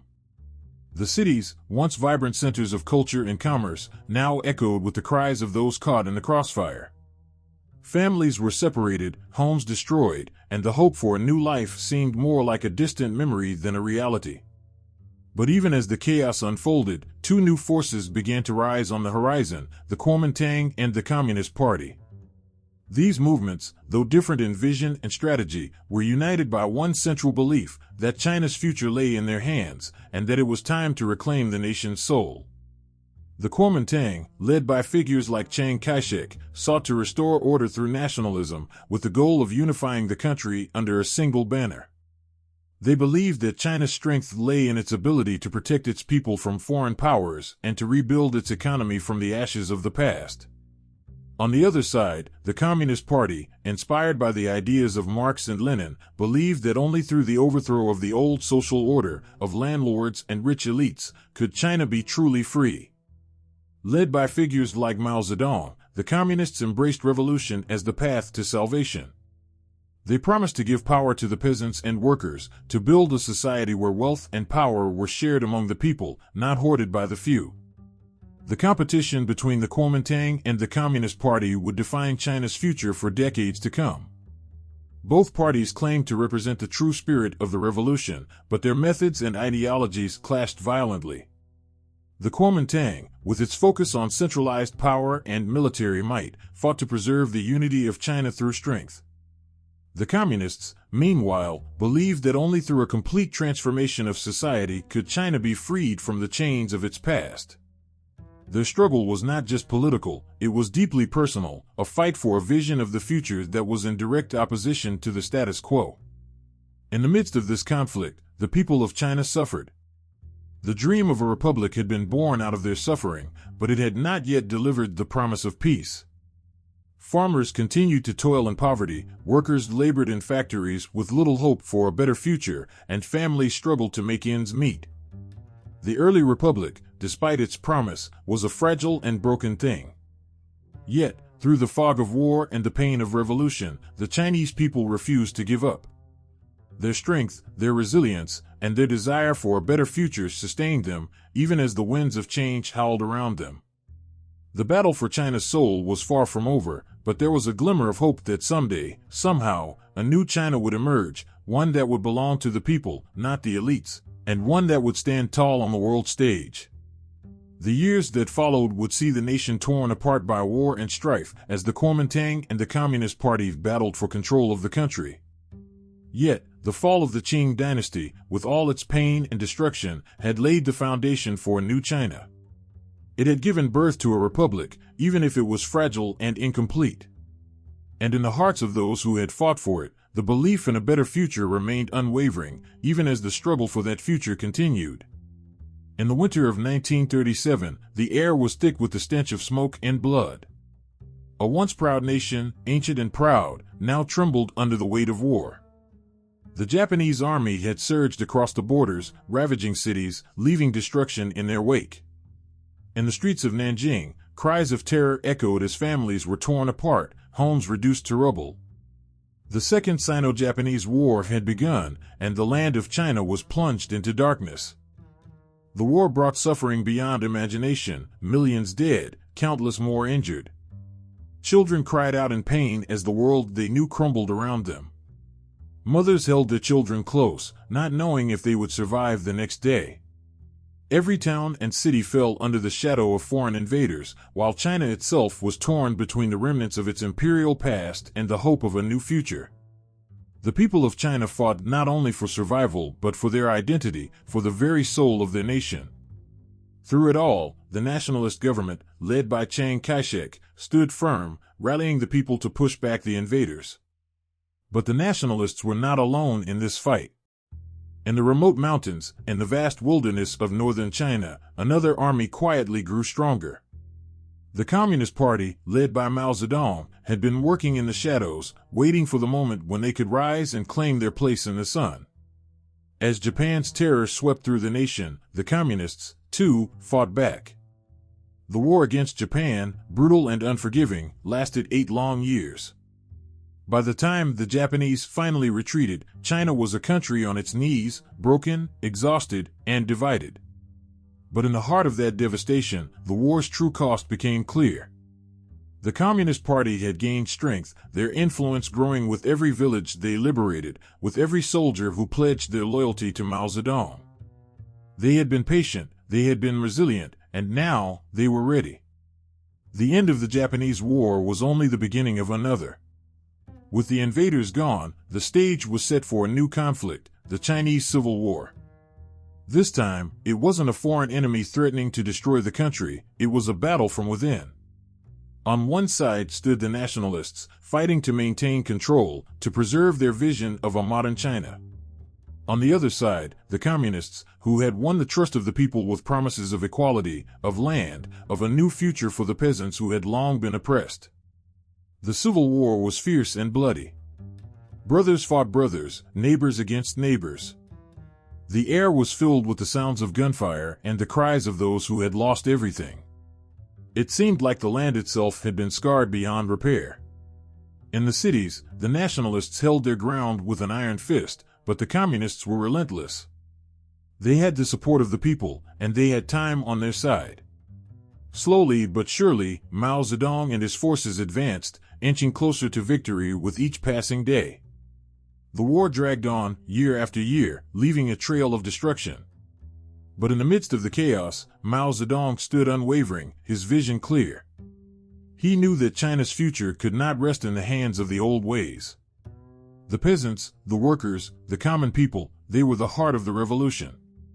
And it was they who would lead China into a new era.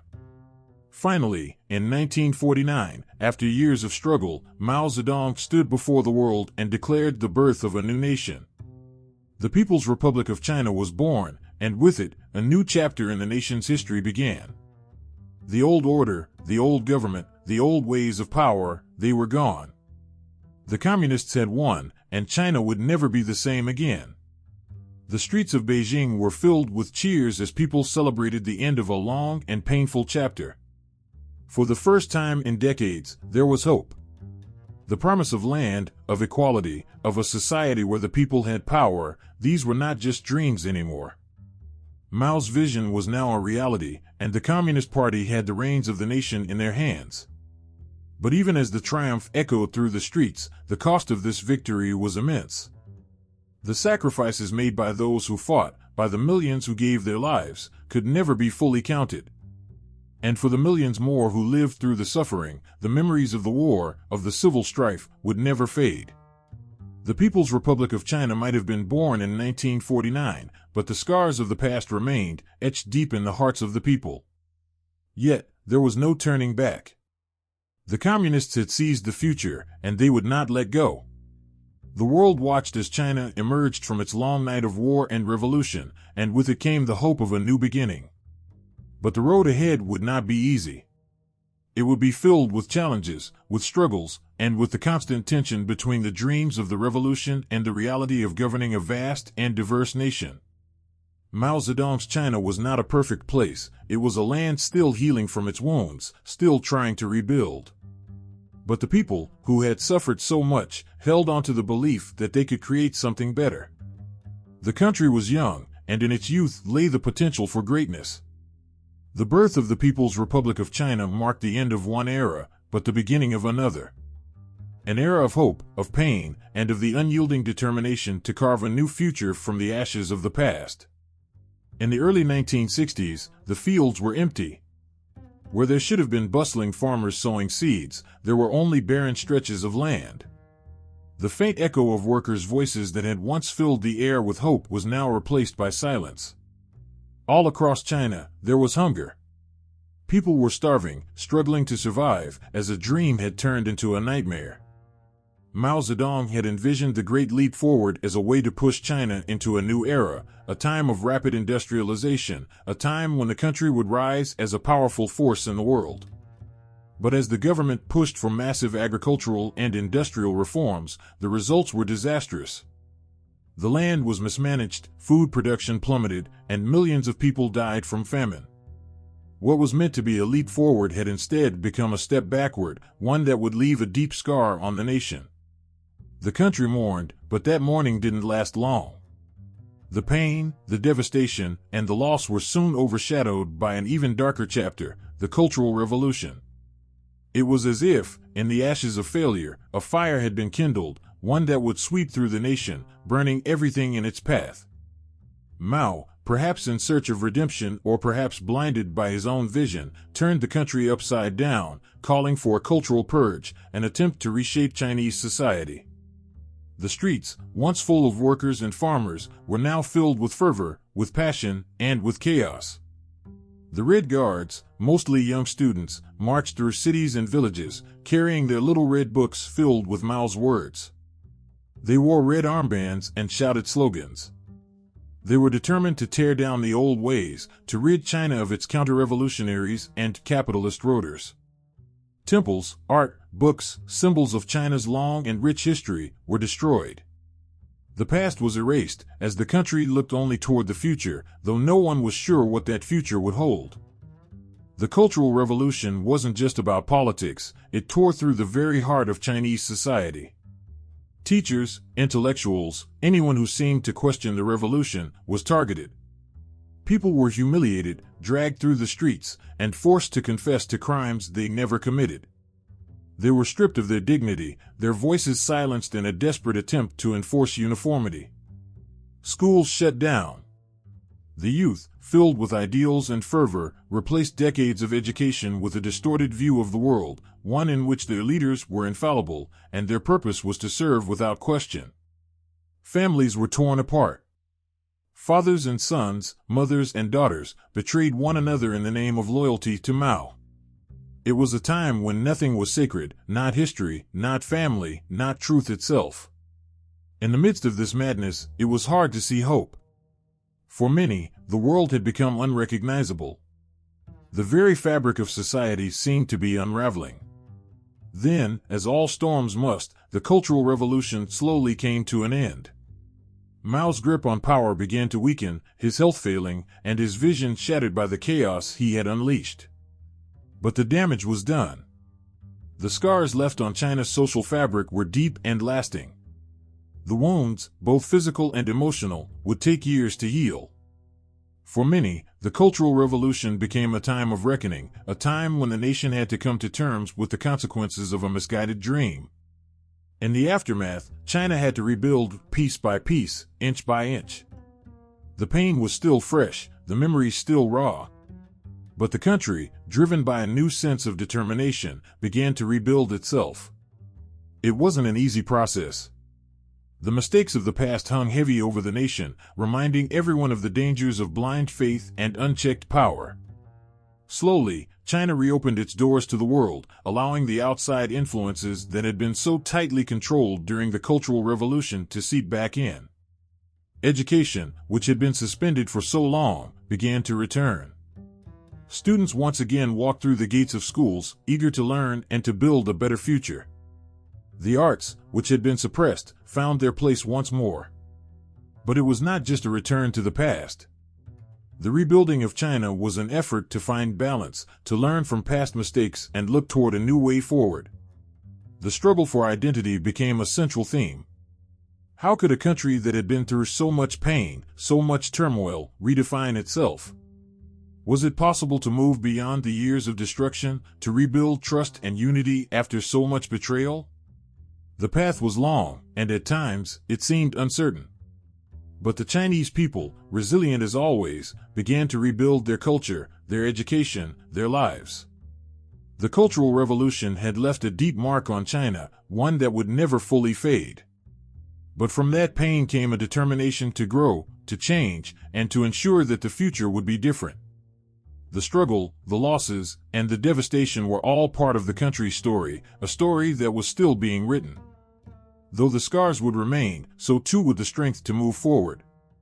In the end, the legacy of Mao's era, though shadowed by its dark chapters, could not erase the country's will to rise. The rebuilding began not just in schools, or in the cities, or in the minds of the people, but in their hearts. China's story was far from over. And though it would never forget its past, it would look toward the future with new eyes, forever changed by the lessons learned from the fires of revolution. It was the late 1970s, and the air in China was thick with anticipation. For years, the country had been held under the grip of an unyielding past, shackled by a series of failed policies and struggles. But now, something was shifting. A quiet revolution was underway. This wasn't the kind of revolution that would erupt in gunfire or protests. It was happening slowly, quietly, in the corners of villages, the backstreets of cities, and in the hearts of millions who had long wondered if they could ever hope for a better life. Deng Xiaoping stood at the center of this change, the architect of a new vision that would take China in a direction it had never imagined. In the first days of the reforms, there was a strange feeling of uncertainty, like stepping into the unknown. For decades, China had been a land of strict rules, where the state controlled nearly every aspect of life. The people worked for the state, the land was owned by the state, and even their thoughts seemed to belong to the state. There were no choices, no room to breathe. But now, suddenly, they were being given permission to make choices. Permission to dream. And though the path ahead was unclear, hope began to flicker in the hearts of those who had lived in silence for so long. Deng, though a pragmatic leader, had seen the cracks in the old system. He understood that China couldn't move forward without change, but it had to be done carefully, step by step. Under his leadership, China began to shift from a rigid, planned economy to one that could embrace the possibilities of a market. It was a risk, but it was a risk that would change the course of history. In the rural heartlands, life began to change in ways that were once unimaginable.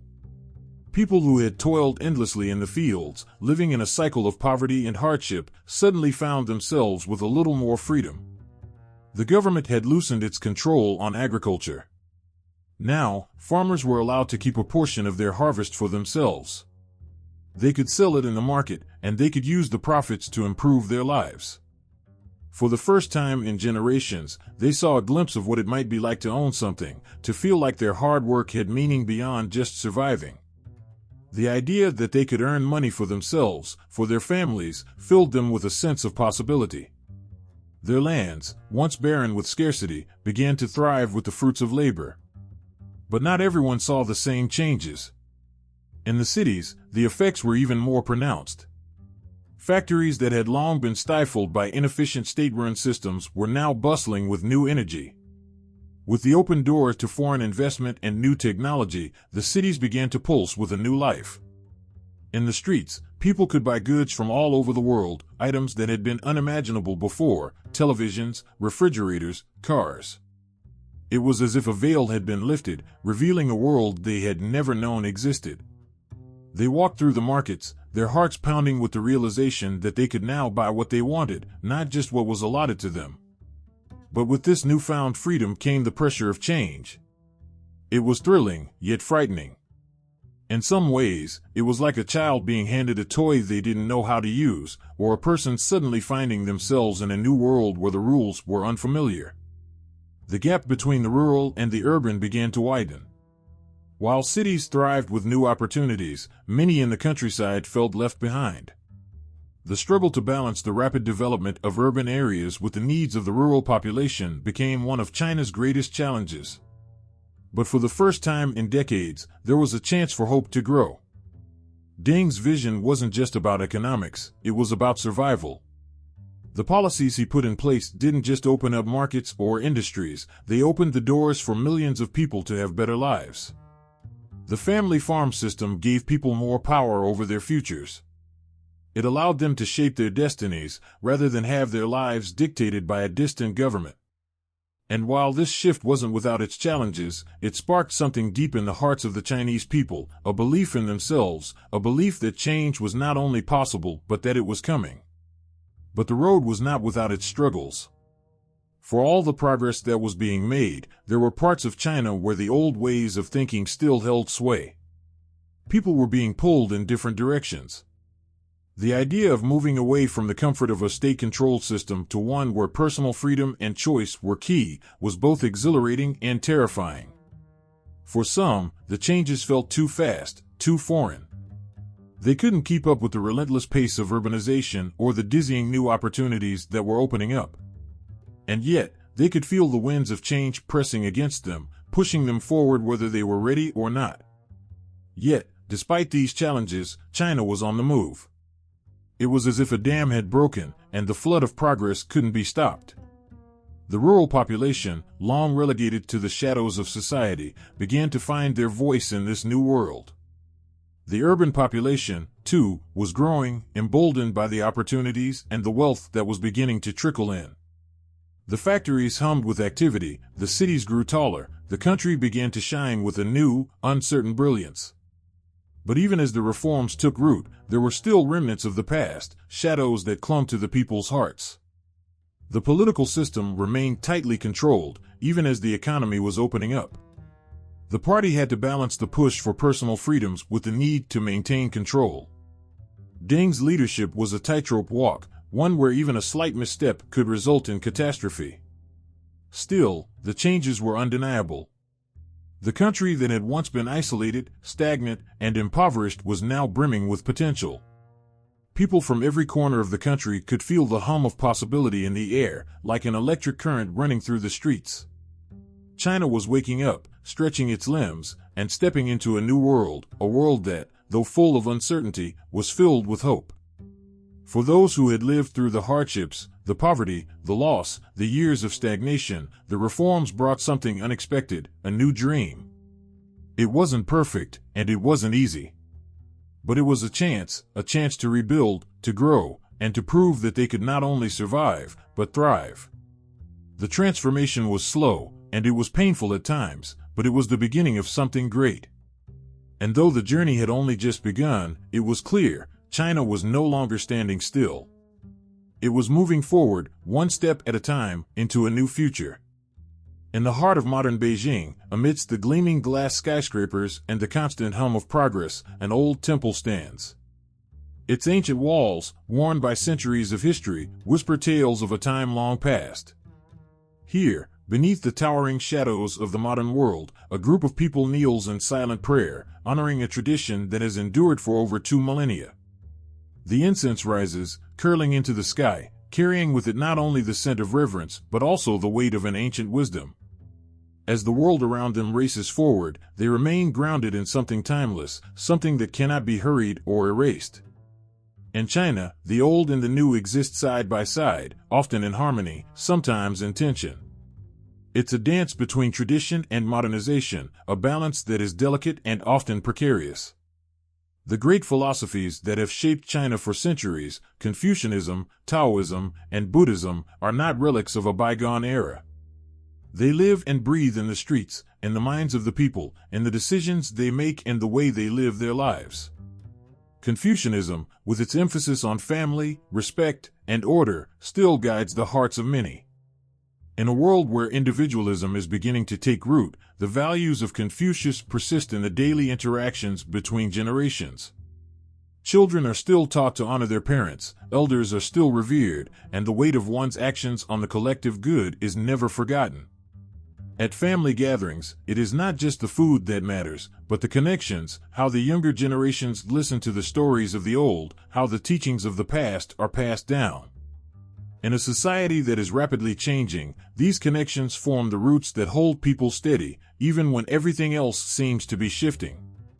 Taoism, with its reverence for nature and its belief in balance, continues to shape the way many people view the world. The hustle of daily life may consume much of their time, but there is always a moment, sometimes in the quiet of the morning, sometimes in the stillness of the night, when the Tao is remembered.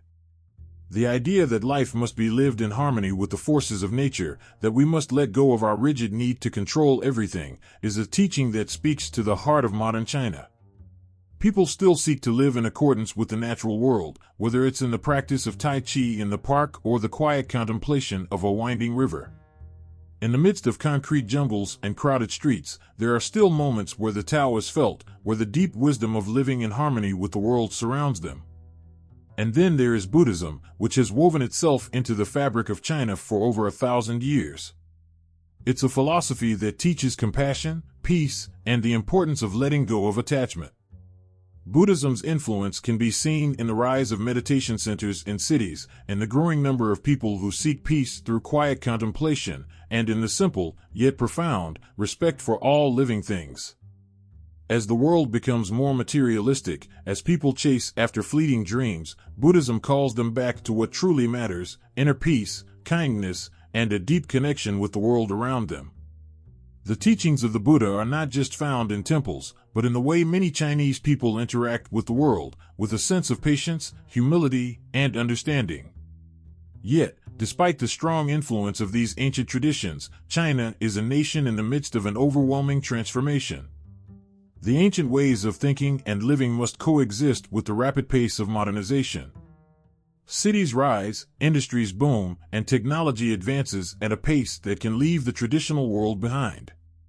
But even in this rush toward the future, there is a remarkable effort to hold on to the past, to honor the traditions that have shaped Chinese civilization for centuries. The revitalization of traditional festivals is one such effort. The Spring Festival, with its colorful lanterns and the crackling of fireworks, is as much a part of modern life as it was for those who celebrated it centuries ago. People return to their homes, gathering with family to honor their ancestors, to share a meal, and to offer prayers for good fortune. The streets fill with life, with songs, with the sounds of children playing and adults exchanging stories. It is a reminder that no matter how much the world changes, some things remain the same: family, tradition, and the unspoken bond that ties people to their history. In the art world, too, there has been a revival. The paintings, the calligraphy, the ancient techniques that once adorned scrolls and temple walls are once again being appreciated. Young artists, inspired by the masterpieces of the past, are bringing old traditions to life in new ways. Museums and galleries celebrate these artistic treasures, while artists seek to connect with the essence of their ancestors, understanding the stories, the symbols, and the meanings that were embedded in every stroke of the brush. The very architecture of China, with its sweeping roofs and intricate carvings, is a testament to a time when beauty and function were not separate. The Forbidden City, standing as a symbol of imperial power, continues to captivate the hearts of millions. It's not just a relic of the past, it is a part of the present, a living testament to the craftsmanship and artistry that has always been at the heart of Chinese civilization. In cities across the country, new buildings are constructed in ways that honor these ancient traditions, blending the old with the new in a seamless flow. Glass and steel may dominate the skyline, but the shapes and designs that define China's architectural heritage are never far from view. And yet, in this rush to embrace the future, there is a constant struggle to balance progress with heritage. Can the past and the present coexist? Can the speed of change respect the weight of history? The tension is real. On one hand, China is emerging as a global power, with cities that rival the world's greatest capitals, with technological innovations that change the way people live. On the other hand, there is a desire to preserve what makes China unique, its ancient wisdom, its cultural identity, its deep connection to the land and the past. There are moments when the two forces seem at odds, when it feels as though China must choose between the old and the new. But in the everyday lives of its people, the truth is clearer: they don't have to choose. The old can live alongside the new, not as relics of a forgotten time, but as living, breathing parts of a dynamic, modern society. In the streets, in the homes, in the temples, China's ancient traditions continue to pulse through the veins of its people. The teachings of Confucius, the balance of the Tao, the compassion of Buddhism, they are not just remnants of the past. They are the heartbeats of a society that refuses to let go of its soul, even as it reaches toward the future. And in this delicate dance between heritage and progress, China finds a way to honor both, moving forward while never forgetting the past that shaped it. The streets of Shanghai, as the sun begins to set, hold a strange kind of beauty. The towering skyscrapers reflect the fading light, their glass facades glittering like jewels. Below, the hum of life carries on, cars honking, people bustling through the crowd, neon signs flickering to life. It is a city alive with possibility, but it is also a city that remembers its past. The river that cuts through the heart of the city once saw the rise and fall of empires, the whispers of ancient traders, the weight of history carried through the ages. In the shadow of the modern world, this river continues to flow, timeless and unyielding. China's transformation from a land of emperors, dynasties, and ancient philosophies into one of the most powerful countries on the planet is nothing short of extraordinary. It's a tale woven with triumph and struggle, wisdom and loss. The same land that birthed the teachings of Confucius, the wisdom of Laozi, and the might of the Tang and Qing dynasties now finds itself at the center of the global stage. It is as if the ancient world and the modern age have collided in a brilliant flash of light, and China, standing tall in the midst of this collision, has become a force unlike any the world has ever known. But beneath the towering buildings and the buzz of industry, there are whispers of the past. China's journey, from the time of the ancient empires to the present, is a reminder that greatness is built on the foundation of history. Every victory, every lesson, and every challenge faced along the way has shaped the modern nation. The rise of the Han, the glory of the Tang, the unity of the Ming, all of these moments have fed into the spirit of China, providing a well of wisdom that continues to inform the decisions made today. But with power comes responsibility. China stands on the shoulders of centuries of history, but the weight of that history also presses down, challenging the nation to learn from its past mistakes. From the fragmentation of the Three Kingdoms to the downfall of the Qing Dynasty, China's story is filled with moments of division and conflict. The rise and fall of empires serve as a reminder that greatness is fragile. A powerful nation, no matter how mighty, can fall when it forgets the lessons of the past. And China, in its remarkable transformation, has not forgotten. The lessons learned from centuries of war, rebellion, and foreign invasion are etched into the fabric of the nation's psyche. The experiences of the Opium Wars, the Boxer Rebellion, and the Cultural Revolution have all left scars, but they have also fostered resilience, a deep understanding of the importance of unity, and a profound sense of national pride. Through each struggle, China has come to recognize the value of self-determination, of standing strong in the face of adversity. The rise of communism, the Great Leap Forward, and the tumultuous years of the Cultural Revolution were chapters of pain, but they were also chapters of awakening. The lessons of hardship have shaped the country's identity and its approach to the modern world. Now, as China steps boldly into the future, the world watches. What will it do with the power it has reclaimed? Will it use the wisdom of the ancients to guide it, or will the allure of progress and modernization overshadow the past? There is a delicate balance that must be struck, a dance between old and new, tradition and change. The stories of the past offer a map, but it is up to China to chart its own course in the ever-changing landscape of the global stage. And yet, in every step it takes, China's ancient past continues to echo. It is in the way its people approach family, community, and honor.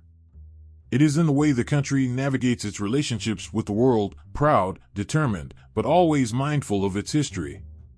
The old teachings of Confucius, with their focus on harmony, respect, and social order, have found a place in the country's modern identity. The Taoist belief in balance and harmony with nature still lingers in the national consciousness, reminding China to remain connected to the earth even as it reaches for the sky. Buddhism's message of peace and compassion serves as a reminder of the value of inner harmony, even in the face of external pressures. As China continues to assert itself as a global power, it does so with a sense of confidence and purpose that comes from centuries of history. But it also carries with it the knowledge that the path ahead will not always be easy. The challenges of the future are vast. The country must learn to navigate the complex dynamics of the global economy, the shifting tides of international politics, and the pressures of a rapidly changing world. The lessons of the past, of empire building, of cultural resilience, of the consequences of ignoring the needs of the people, will continue to inform China's decisions moving forward. The rise of China is not just the rise of a nation. It is the rise of a civilization that has stood the test of time. It is a civilization that has known both glory and suffering, and it carries the weight of its history with a sense of both pride and humility. The echoes of its past, the wisdom of its philosophers, the strength of its dynasties, the struggles of its people, will continue to shape the nation as it steps into the future. The lessons learned in the past will guide China through the challenges of tomorrow, ensuring that it remains grounded in its rich heritage even as it continues to evolve. In the end, China's journey from an ancient empire to a modern superpower is a testament to the resilience of a nation, to the power of history, and to the enduring strength of its people. The challenges ahead are many, but they are not insurmountable. With the wisdom of the past to guide it, China has the potential to face the future with confidence, knowing that the story of its past will continue to influence its role in the world for generations to come.